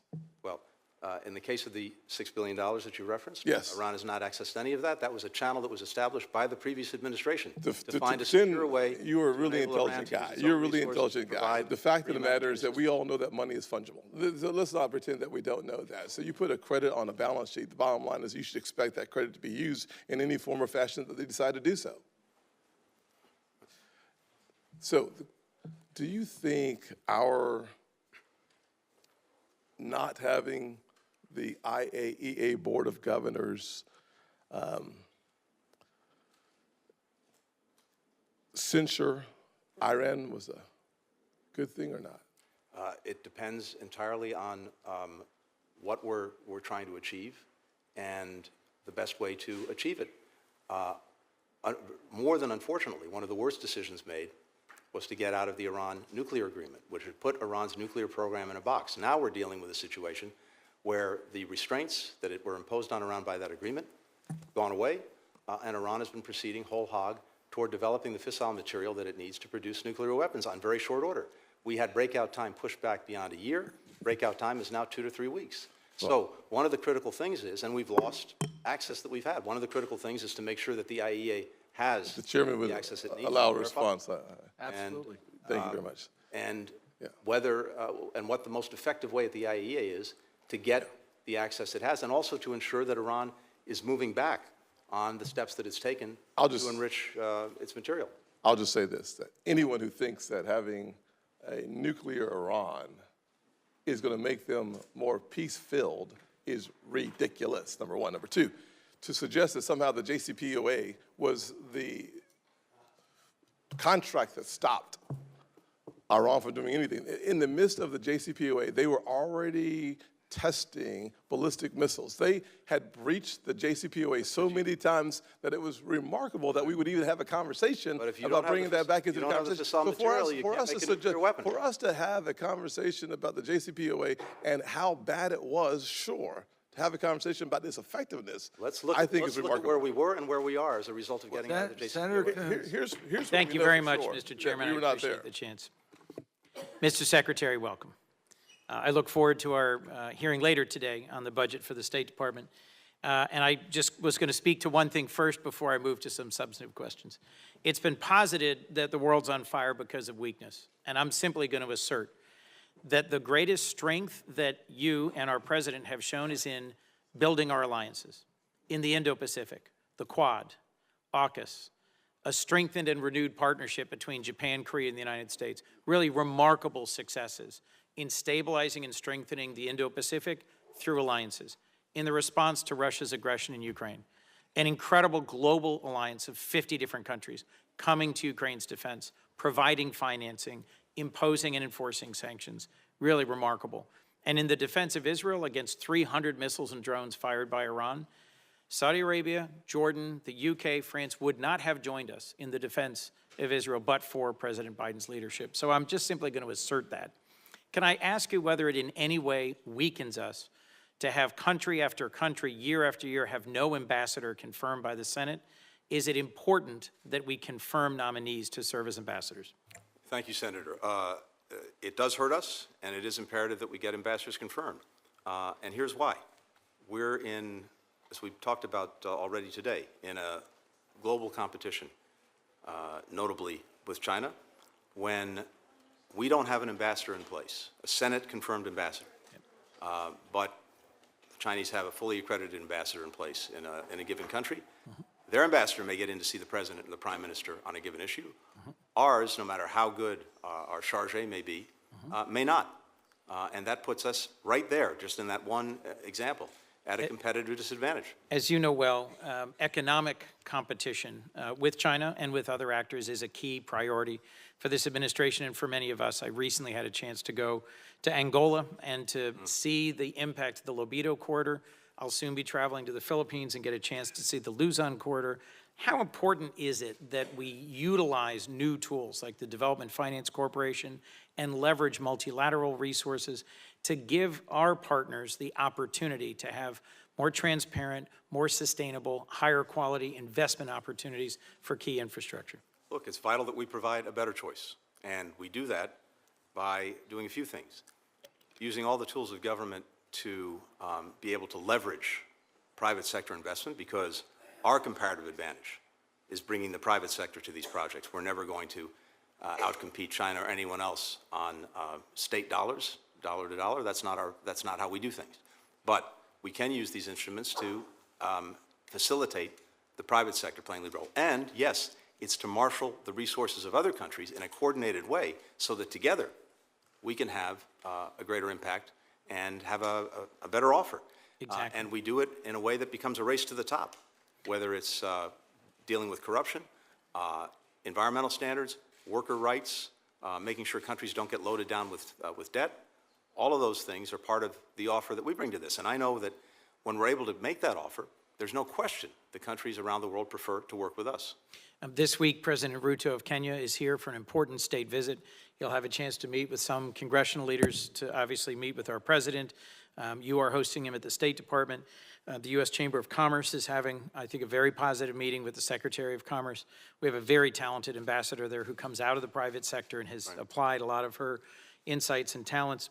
This is just another reminder that we need to show up. We need to have confirmed ambassadors. We need to have robust and innovative financing tools. Kenya has really suffered through massive floods, record drought, and locusts. And one of the things I'm concerned about is food security and how food insecurity leads to instability. Because hungry people move, and hungry people engage in conflict, and hungry people, more than anything, suffer. And as Cindy McCain at the World Food Program and others have recently said publicly, 330 million people globally are food insecure, and something like 800 million people will go to bed tonight. Senator Graham and I have introduced a bill to create the Foundation for Food Security that would use blended finance tools, risk insurance, first loss guarantees to help catalyze programs that many of us worked together for many years, like Feed the Future, to have more of a transformational impact on national agricultural systems. Do you think this is a wise and appropriate investment? I do, and obviously I need to look more at the specifics of the bill, but the basic idea, the basic approach, I think is a very good one, because it's exactly as you just said. It's having that transformational impact. Look, we're the lead provider of emergency food assistance to people around the world. We're overwhelmingly the #1 funder of the World Food Program. We provide about 1/3 of its budget. I hear tremendous gratitude around the world for the work the United States does on an emergency basis. But what I hear even more than that is a desire for the investments to be made that have a transformational impact so that countries have the productive capacity to effectively feed themselves and feed others. And so I think doing that, bringing public-private together in a focused way can make a big difference. I'll add one very quick thing. Feed the Future that USAID runs is one of the most important programs that we have in the government. It's making a difference in lives around the world. We've added to it something called the Vision for Adopted Crops and Soil, because one thing that we've understood, if you have nutritious and resilient seeds that can resist the ravages of climate change, extreme weather, et cetera, and we have them, we know what they are, we know how to make them, and you have the abilities we now do to actually monitor the quality of soil anywhere and to remediate where it's necessary, you put those two things together, and that's the foundation for sustainable productive capacity. So part of our budget is to make sure that that program, starting in Africa, but now also in our own hemisphere, including in Guatemala, is appropriately resourced. I look forward to talking with you further this afternoon about how we could sustain Carrie Fowler's work and how we can continue to fund innovation and sustain the work of our diplomats and development professionals around the world. Thank you, Mr. Secretary. Thank you. Senator Barrasso. Thank you, Mr. Chairman. Mr. Secretary, welcome. You know, yesterday the State Department issued a statement mourning the death of the Iranian president. Now, I assume as Secretary you share that sentiment? We expressed official condolences, as we've done when countries, adversaries, enemies or not, have lost leaders.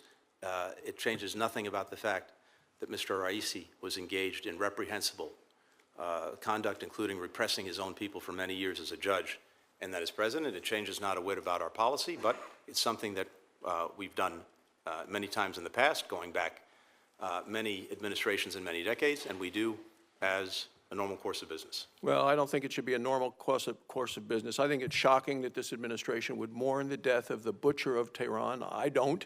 He's responsible for death, rape, torture, a sworn enemy of the free world. So I think it's a terrible mistake, Mr. Secretary. I want to move on to another issue in terms of some of the evacuations and retreats that are happening around the world.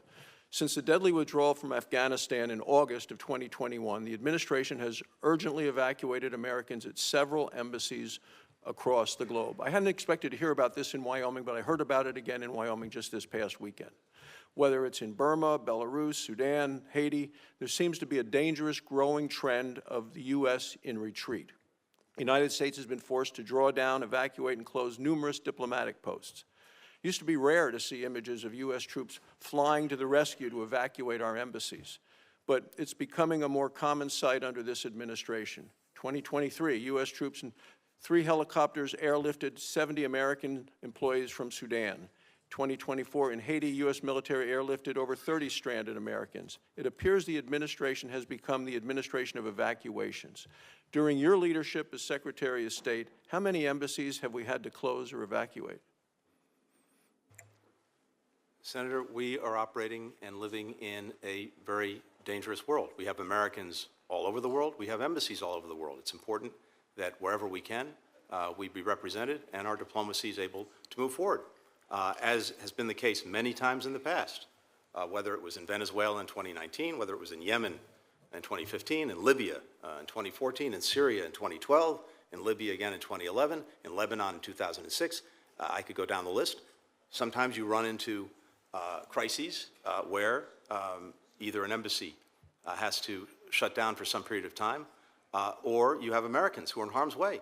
And in the past, we have, as a country, not often engaged in the evacuation of Americans, but we see it as our responsibility when Americans are in harm's way to try to do that. In the instances that you've cited, that's exactly what we did. You have a crisis, you have some kind of situation that runs the risk of putting at harm either our own embassy employees or Americans who may be there. We're going to make sure that job number one is protecting our people.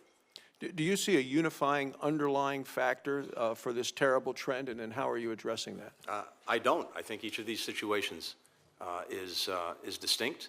And what I do see is a country that, over the last 3 years, has renewed its alliances, has revitalized its alliances, has created new ones, so that whether it's with our core allies in Europe, in Asia, or beyond, we don't have to face these situations alone.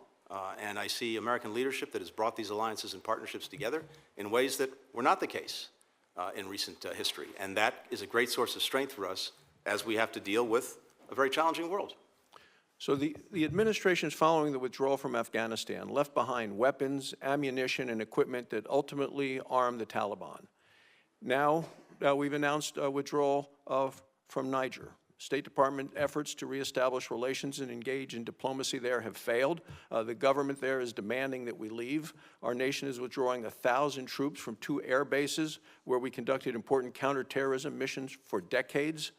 Media reports already indicate that Russian troops have already been deployed to these air bases where American soldiers are located.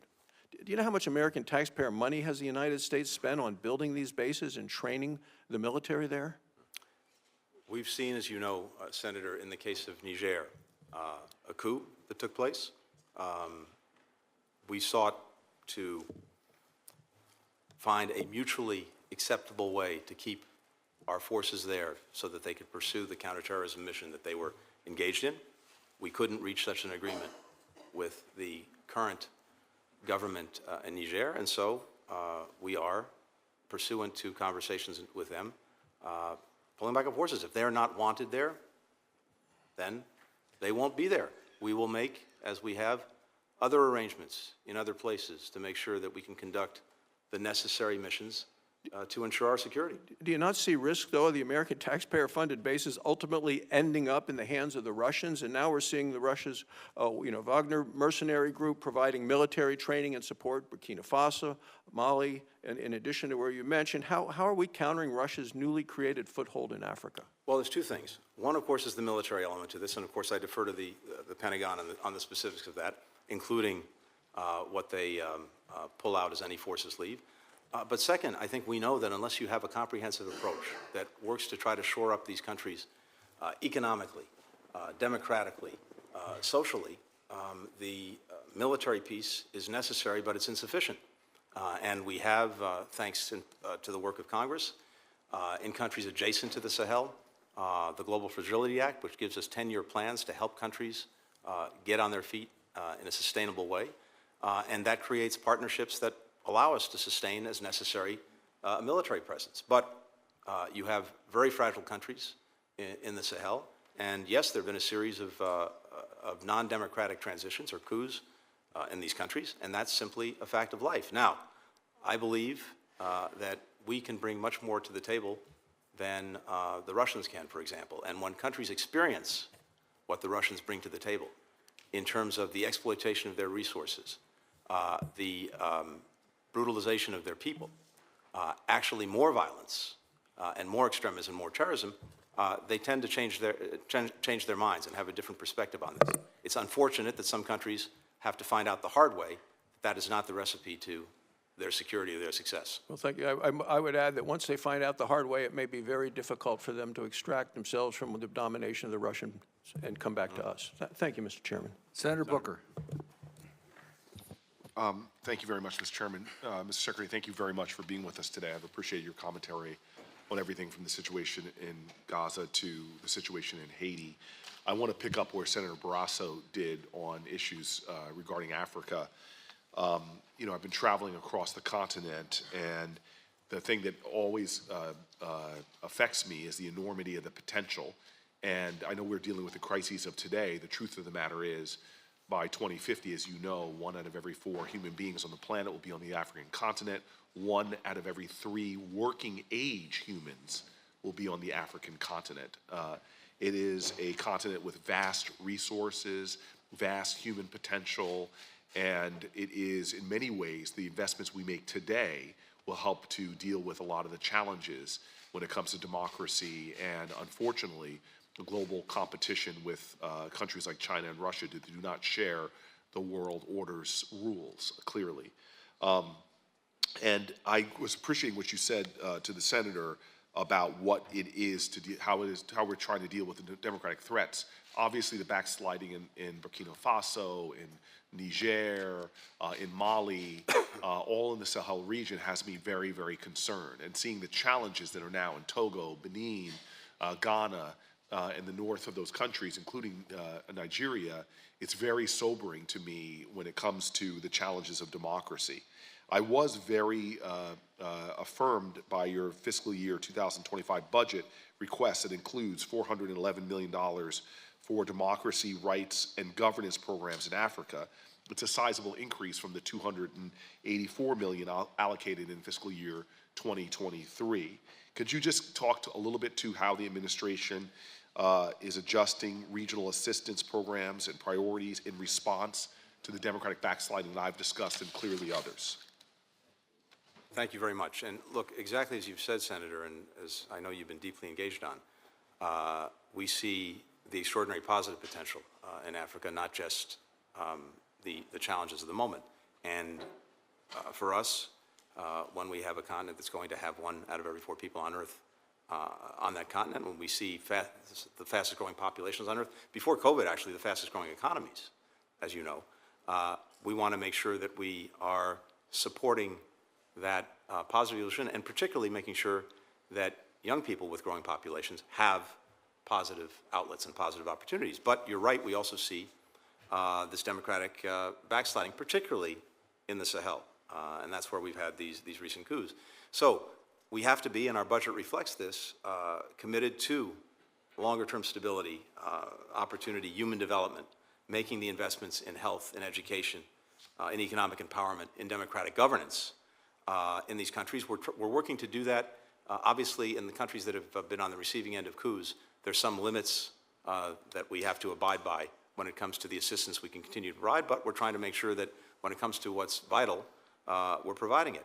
But then on democracy more broadly, we just came from our 3rd Summit for Democracy that Korea hosted, and this was not exclusive to Africa, but I think there's a very positive affirmative agenda for the kinds of things that we can do and are doing to try to shore up democratic governance, to try to shore up the institutions, to try to combat corruption, which saps at... Absolutely, and I'm encouraged by that, the focus on corruption. A lot of people are focusing just on elections. It seems that the administration is making such a significant investment in anti-corruption efforts, as well as other things that make for a vibrant democracy, and I'm grateful for that. I just want to, obviously, as you can imagine, talk about Sudan. It was perhaps one of the most, the enormity of what I saw when I was at the Chad-Sudan border is like nothing I've seen before. And I've traveled to refugee camps from the Syrian-Jordanian border to even the camps at the border in Mexico right now. But I've just never seen a scale of human suffering like that. I'm grateful for Tom Perriello and the President's appointment of a special envoy. But is the department providing that special envoy the kind of budget they need or the authority over any Sudan program funds to support his work? The short answer is I believe we are, and Tom Perriello has done an extraordinary job getting out of the gate fast and moving to do what we can to tackle this crisis. I agree with you. I think, unfortunately, it's something that's not gotten the visibility that it deserves, given the amount of suffering that's going on. You've got 8.5 million displaced people. You have 18 million people in desperate need of food aid. And of course, you have the violence and atrocities that are being committed by both sides against innocent civilians. So, Senior Envoy Perriello is fully authorized and, by the way, reports directly to me and works in close collaboration with our Assistant Secretary for Africa to work to press for an end to the war, to make sure that we have unhindered access for humanitarian assistance, to stop the violence, to try to get a return to the democratic transition, to get a unified civilian approach to this. We think the best vehicle for trying to move forward on that is through the Jeddah process or Jeddah negotiations. And getting all the players. And getting everyone around the table. Same table. Exactly. I want to just jump in with my final minute. First of all, thank you for your comments on the ICC recent actions. I think you called it wrong-headed. I would completely agree with the administration's comments on it. It seems to violate common sense that you have a negotiation going on. It could really undermine the resolution of this when you have a terrorist leader like Sinwar being put in, it's sort of equating them to a leader of a duly elected leader who actually has regular elections. But more importantly, we know that Sinwar is doing everything he can to isolate Israel, to put themselves on the same footing. The jurisdictional issues, the challenges we have right now with trying to bring this conflict to a resolution, it seems stunning to me that they would take this action. I want to just, though, ask you is how is the Biden administration working with Israeli, Egyptian, and humanitarian counterparts to implement a deconfliction mechanism to protect humanitarian workers and civilians, even if or when a ceasefire is reached, without really a mechanism the suffering is going to continue. We need a humanitarian assistance at a large scale. One of the biggest concerns any caring American should have right now is the scale of the humanitarian crisis going on in Gaza.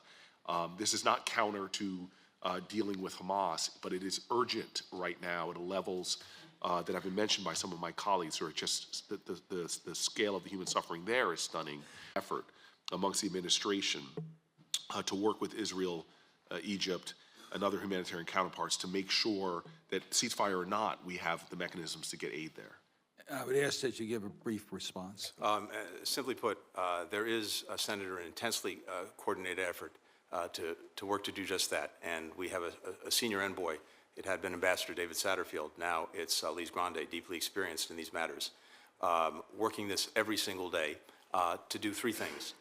To make sure that we have the aid that is getting in and the appropriate crossings, land, sea, air, to get it in. Second, to make sure that once it gets in, it's effectively distributed to the places and people who need it.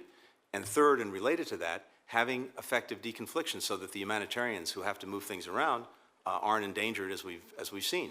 And there, I think progress has been made on having this deconfliction and coordination at a sort of 10,000-foot level, but where we continue to have problems is at the tactical or unit level. That is, individual military units that have not adequately gotten the instructions that they need to have a convoy go through. So we're working intensely to get clear, protected corridors, clear times where there's no doubt, no ambiguity about people moving humanitarian assistance to the people who need it, among other things, as well as better real-time communications between those who are providing the assistance and those who are on the ground engaged in combat. Senator Young. Mr. Secretary, it's great to have you before the committee.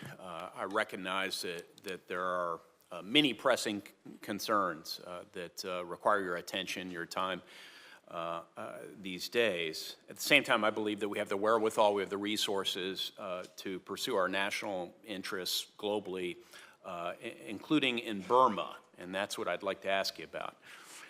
It's been concerning to read and hear reports of bureaucratic delays to American support to opponents of the junta in Burma, support authorized and, in fact, required by Congress in the Burma Act. Secretary Blinken, you have broad authority and sufficient funds, by my reckoning, to distribute non-lethal aid to armed groups and to Burmese society. Items like drones and communications equipment, for example, that could save countless innocent lives. Why has this aid not been fully allocated and dispersed? Senator, I'd welcome sort of coming back to you on that in detail, because I'm not aware of particular delays. Certainly our intent and my intent is to make sure that we're taking advantage of the Act and taking advantage of it in a way that allows us to robustly support both the Democratic opposition and ethnic groups, to bring them together in a unified program, to provide them the assistance that they need and the support that they need, even as we're putting pressure on the regime through sanctions. So if there's specific things, I welcome learning them and working with you on that. Okay, and I'm grateful for that. I will take you up on that, myself, my team, and we'll stay in touch with the committee more broadly. One concern I have is that the department has perhaps made a legal determination that because some non-lethal assistance could conceivably be considered dual use, it couldn't be provided. So I would want to know if that were indeed the case, how we'd square that with the enormous military assistance that Russia and China have been giving the junta. Why don't I move on to some AI discussions that have made news recently. Last week, U.S. officials, including State's acting special envoy for critical and emerging technology, met with Chinese officials to discuss international or artificial intelligence governance. Where do you see China's goals for AI governance differing from our own, and how are we confronting the difference in our diplomacy? So when it comes to AI and when it comes to China and AI, a couple of things worth citing. First, as you may have noted, we got the first resolution through the UN General Assembly with wide support, including even China, on questions of AI governance, and in particular the importance of trying to use AI to advance sustainable development goals to meet the needs of people around the world.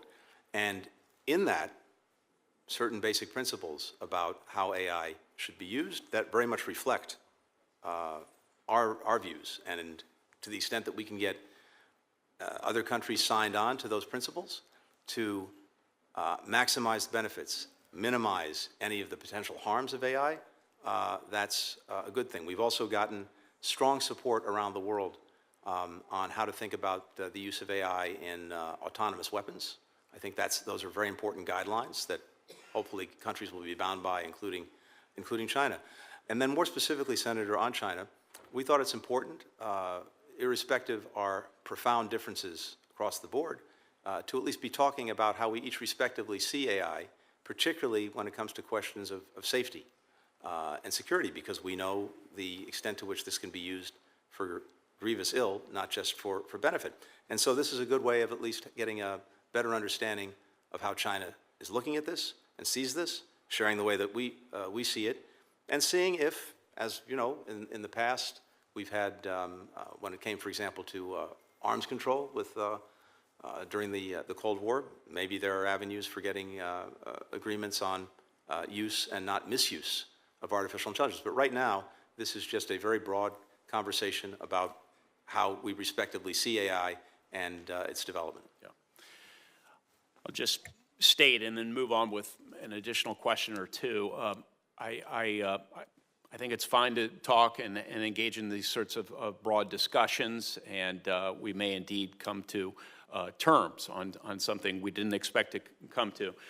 I think it's equally as important to work with our closest allies and partners to see how we can harmonize our existing standards or evolving standards, and then since we share certain core values, that will give us leverage at the negotiating table. You're 100% right, and that is what we've done. We've been working through the G7 in particular to try to move out on basic principles and hopefully build out from there.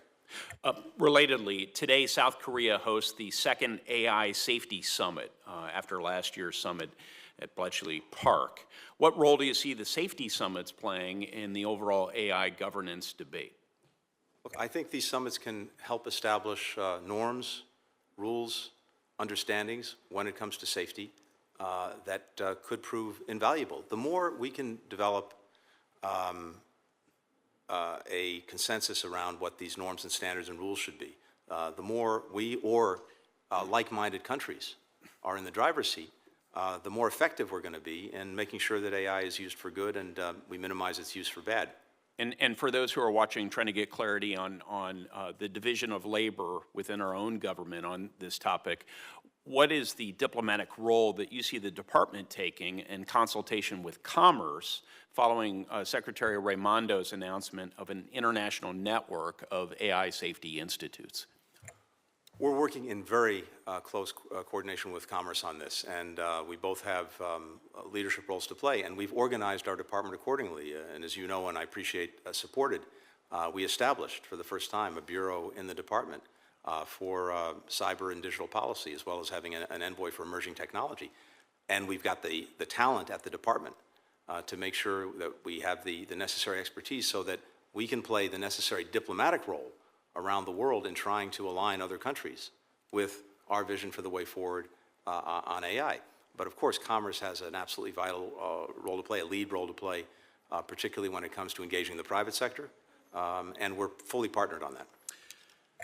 Well, I anticipate a lot of future conversation and focus from this committee as it relates to the harmonization of standards development, and ensuring that the standards that prevail and predominate around the world are standards that embed our values on privacy and openness and transparency and human rights and so forth. So thank you for your work in the early stages of what might be characterized as a revolution in AI technology. And can Chairman. I just add one quick thing to this, Yes. Senator? I just want to really applaud your leadership broadly in this area, because the work that you've done, the leadership that you showed, particularly on the CHIPS and Science Act, has given us a much stronger hand to play around the world as the United States makes sure that we continue to have the leading technology, the leading industries, and thus are in a stronger position to actually shape those norms, rules, and understandings. A lot of that does go to CHIPS and Science. Thank you. We all thank Senator Young for his leadership. He's educated all of us on AI. Senator Duckworth. Thank you, Mr. Chairman. Secretary Blinken, before I start, I just want to acknowledge the medical and humanitarian workers who need to secure safe access to provide badly needed care, Israeli Americans, including Hirsch Goldberg Poland, who remains hostages of Hamas, the over 100 other hostages who remain unaccounted for or trapped by terrorists in Gaza, and the tens of thousands of lives, Palestinians, Israeli, American, Jordanian, Thai, the list is long and overwhelming, already lost to the latest tragic conflict in the Middle East. My staff and I have relied heavily on the department's close support and collaboration to advocate for Illinoisans and others in Gaza, and I expect we'll need to continue to work closely together to provide assistance and ensure oversight and accountability of the situation. So I want to express my appreciation for all of the department staff for working around the clock with me and my team. My first question has to do with ASEAN. It goes to something we've discussed here last year, the need for sustained, strong investments in our relationships with allies and partners in Southeast Asia. And I applaud the elevation of the U.S. ASEAN relationship to a comprehensive strategic partnership last year and the increases in resources for the U.S. mission to ASEAN.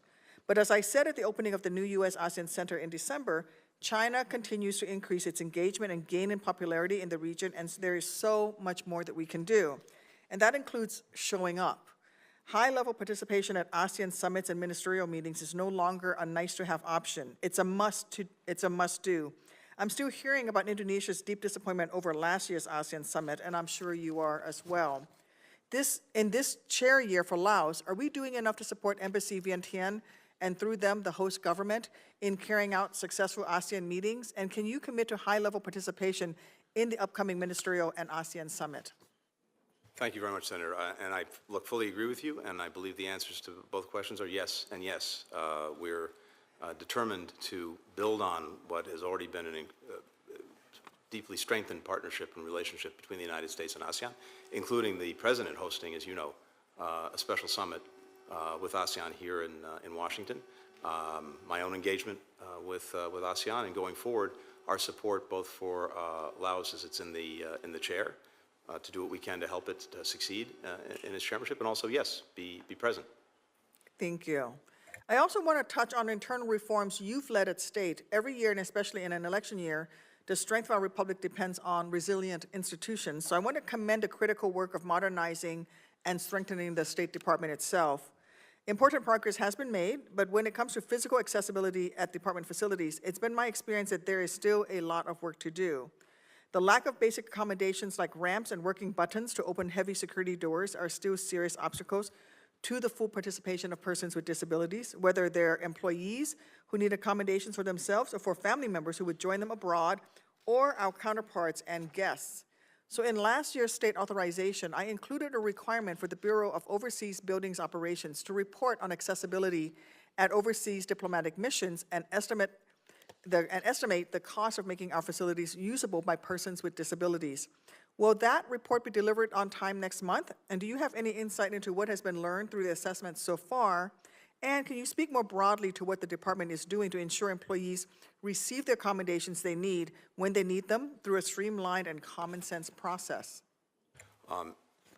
In short, Senator, I'm committed to that. We're committed to that. I want to come back to you on the timing of the report to make sure that it's on time, or if it's not, why not? So I'll come back to you on that. We have a request for an additional $11.5 million in the budget for bolstering accessibility in the department and in our facilities. It's something that I take very seriously, and of course, there is physical accessibility, which is critical. We're also doubling down on efforts with technology to make sure that we have the right technology in the right hands. I think we've made real progress on that, but as always, more can and should be done.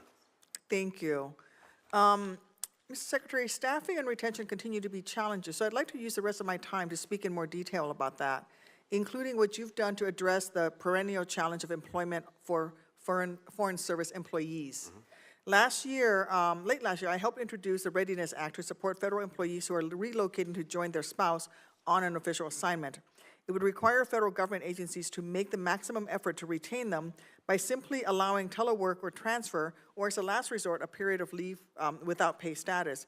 Would you say that current policies at state support this type of common sense flexibility so that a civil servant isn't needlessly faced with the choice of either stay with their family on an overseas deployment when the spouse is being sent to represent our nation overseas, or keep their job and continue their public service career? We're very much working in that direction, and I think we've made progress. Again, still more to do. We also have the Family Service, the Foreign Service Families Act, excuse me, that we're working to implement to create greater flexibilities, greater opportunities for family members. We have more and more people who are now serving as eligible family members.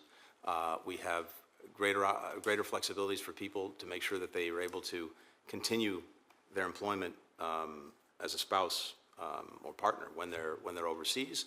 And I think that's part of an ongoing effort to improve those opportunities and to support families, because we know that if we want to not only attract but retain the best people in the department, we have to make sure that we're also providing the support they need for their families. Otherwise, they'll do something else, go somewhere else.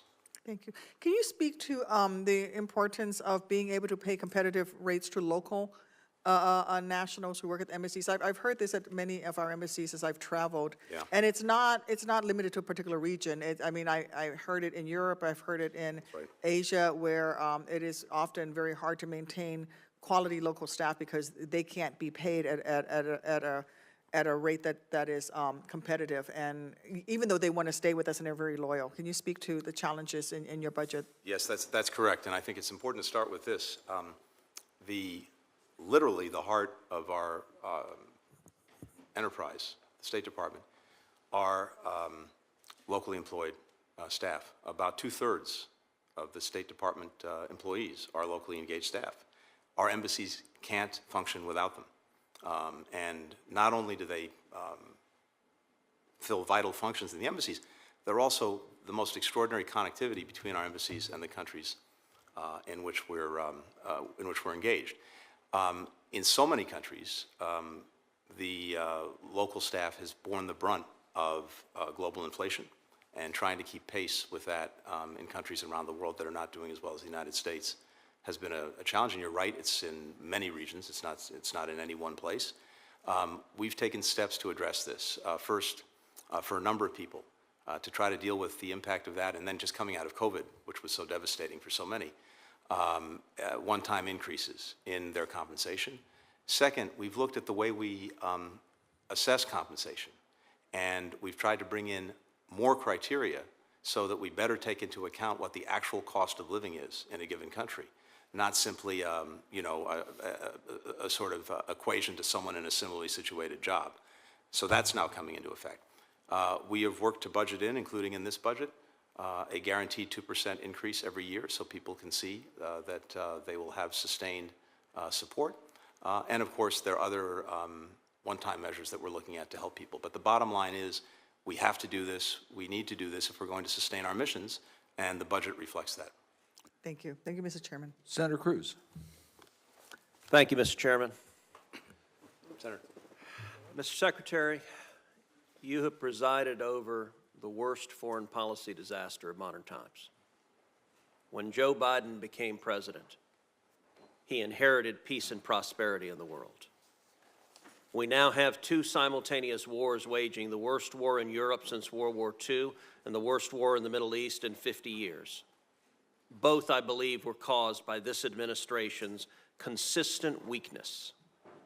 And indeed, your foreign policy is precisely backwards from what a rational American foreign policy should be. To our friends and allies, this administration has consistently undermined, weakened, and attacked them. And to our enemies, this administration has shown constant appeasement and indeed has flowed billions of dollars to the enemies of America who want to kill us. Senator Barrasso asked you about Ibrahim Raisi. Your State Department put out a statement sending condolences for his death. Mr. Secretary, is the world better today now that Raisi is dead? Given the horrible acts that he engaged in both as a judge and as president, to the extent he can no longer engage in them, yes, the Iranian people are probably better off. You didn't say that in your statement, did you? I believe that we did. And certainly our spokesperson... Today, the United Nations is flying their flag at half-staff to mourn the death. Would you agree that it is utterly disgraceful for the United Nations to be mourning the death of the butcher of Tehran? We're certainly not mourning his death. As I said, we expressed... Would you agree it's disgraceful for the UN to be? I'll look at what they've done. We certainly would not do that. What they've done is flown the flag at half-staff. Is that disgraceful? We wouldn't do that, and we would certainly find that... And I would note that's the absence of American leadership. All right, let's shift. The Washington Post on May 11th wrote an article. I'm going to read the opening paragraph. The Biden administration, working urgently to stave off a full-scale Israeli invasion of Rafah, is offering Israel valuable assistance in an effort to persuade it to hold back, including sensitive intelligence to help the Israeli military pinpoint the location of Hamas leaders and find the group's hidden tunnels, according to 4 people familiar with the U.S. offers. Is that paragraph accurate? Exactly the opposite. First of all, no one has done more to defend Israel than Joe Biden. Is that paragraph accurate? Let me finish, if I may, please. He was there right after. I'm not interested in a campaign speech. I have limited time. Is the paragraph in the Washington Post accurate? As you read it, no. To the contrary, we're providing everything we possibly can to Israel to help them find. So the 4 sources that briefed the Post, and by the way, briefed multiple other media outlets, they were lying? Absolutely. So, all right, so that, did the administration offer to provide the locations of senior Hamas leaders to Israel if they didn't invade Rafah? That's, again, totally misleading and wrong. Here's what we've said, and here's what we're doing. We have said that there is a better way to deal with the challenge that... I'm not interested in the speech. If you don't want to hear my answer... Did you offer the location of senior Hamas officials if they didn't invade Rafah? That's a yes or no. If we had the locations, of course we'd provide them, irrespective. So this statement, you're saying the Post got it totally wrong, it is utterly false, and anyone who said to the contrary was lying and perjuring themselves if they were under oath. That statement is incorrect. We have done and will continue to do everything we can to, if we can do it, develop the information and share the information. I wish we had it. Does the administration have intelligence on the locations of Hamas officials that you have not shared with Israel? No. Does the administration have the locations of Hamas terror tunnels that you have not shared with Israel? No.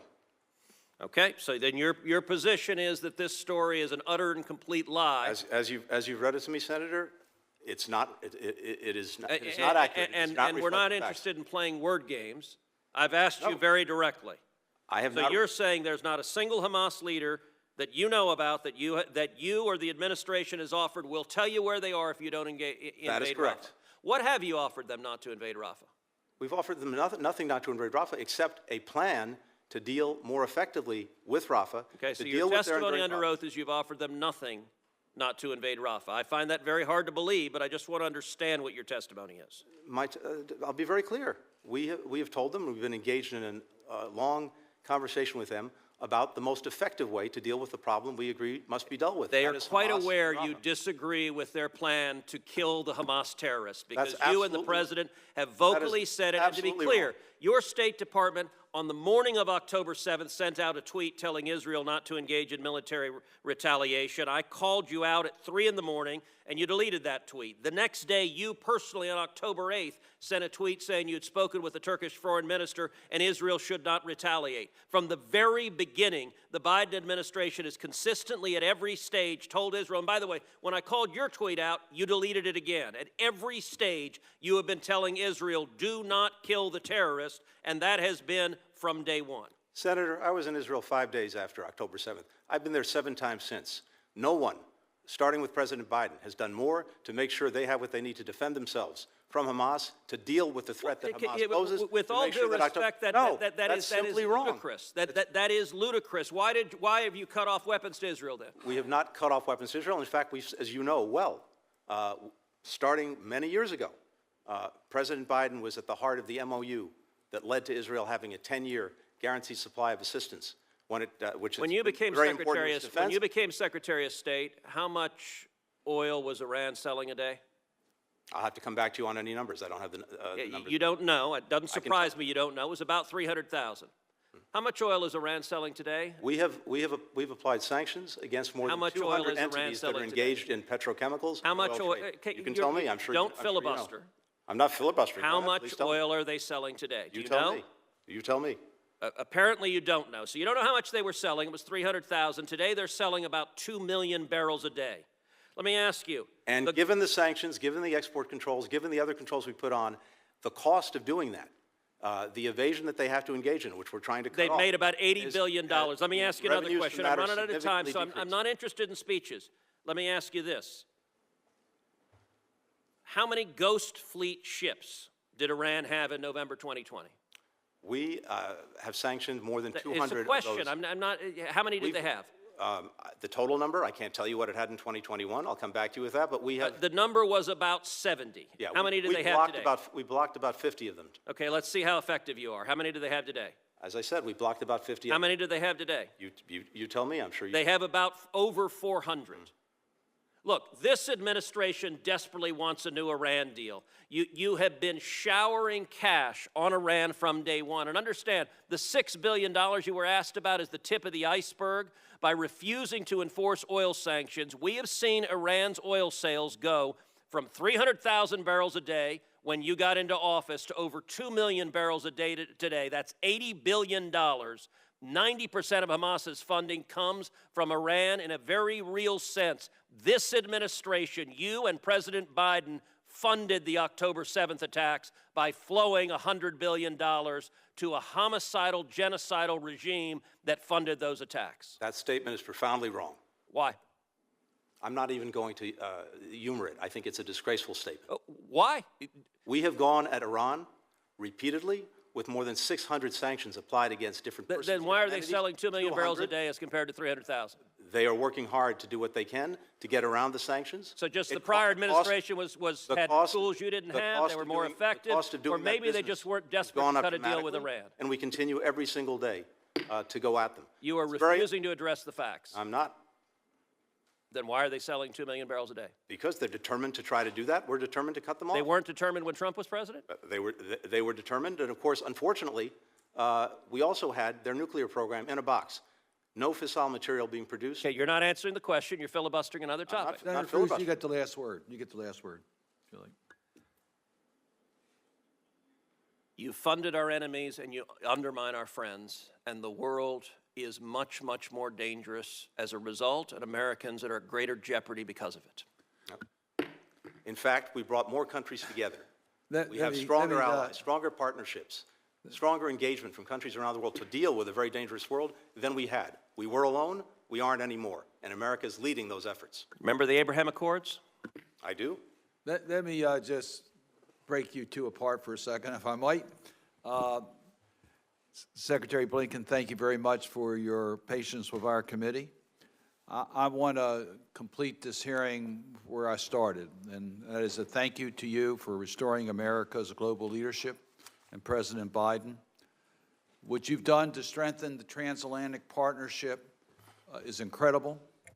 I saw that firsthand at the Munich Security Conference as our allies recognized the importance of the Biden administration and our Secretary of State in restoring confidence that America's word meant something, where it was unclear 4 years prior to that. That was indispensable in our campaign to help Ukraine defend its sovereignty. That transatlantic partnership that was restored by the Biden administration was absolutely essential. The leadership globally goes well beyond just the transatlantic partnership. I was pleased to represent the United States at COP28, saw what happened when I was in Bonn, Germany, when President Trump withdrew America's participation in the climate summits and talks. America's leadership made a huge difference in a very positive commitment to deal with the threat against our globe on climate. And I applaud the Biden administration and the State Department for the work that it did in making that conference so successful. And let me just talk a moment about Iran. Iran's threat is real, but the way that the Biden administration and you have answered that by, after the attack on October 7th, showing America's strength in the region to prevent an escalation of the conflict that I think we all thought was going to happen any day. That was extraordinary leadership. And as you pointed out in this hearing, and I just really want to underscore that, your challenges to contain Iran was made so much more difficult by the withdrawal from the nuclear agreement, where we lost our eyes on the ground to see what was going on in Iran and limits on Iranian enrichment. So while Iranian was in compliance with the agreement, all that made the challenges so much more severe. But I think you're right on the right path for Israel that recognizes that, yes, there is no future for Israel or the Palestinians with Hamas, and we have facilitated working with Israel to make sure that threat is eliminated. But the security for Israel will not be solved on the battlefield. The only way there's going to be lasting peace in the Middle East if there is a genuine path forward for the Palestinians and Israelis to live side by side in peace, recognizing each other's security. And that means moving forward with normalization so that we can get the normalization of the countries in the region. And by the way, you showed, as you pointed out in April, that the security against the Iranian threat can be much more effective with the partnerships in the region working with Israel than just a military response to Iranian terrorist-supported actions. So I just really want to go on record to thank you for your extraordinary service to our country and to applaud the Biden administration for restoring America's leadership. That certainly worked in our national security interests and has made such a valuable contribution to so many countries that need America's support in order to defend against attacks to their own democratic institutions. And your service has made a huge difference in that regard. Mr. Chairman, can I just say, first of all, I'm grateful for those words, but as might be said, right back at you. I'm not sure if I'll have the opportunity to appear before this committee for the pendency of this Congress, but I just want to say that your chairmanship of the committee, your leadership of the committee, but even beyond that, your leadership in Congress and as a senator has been both exemplary and exceptional. Exemplary in making sure that our values, to the best of our ability, remain at the heart of our foreign policy and our engagement around the world. But also in helping to provide some of the most critical tools that we have to actually ensure that can happen. And I deeply appreciate the collaboration we've had as you've been chairman and I've been in this role. You are an immense credit not only to this institution but to the country that we both love. And I thank you. Well, thank you. I started my career in the Senate being helped by you, and my We'll continue to work together to my last year in the United States Senate, so thank you very much. The record of the committee will remain open till the close of business on Thursday. For questions that may be submitted, we would ask that you would try to get those responses back as quickly as possible. And with that, the hearing will be adjourned.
Gotta go, you need it?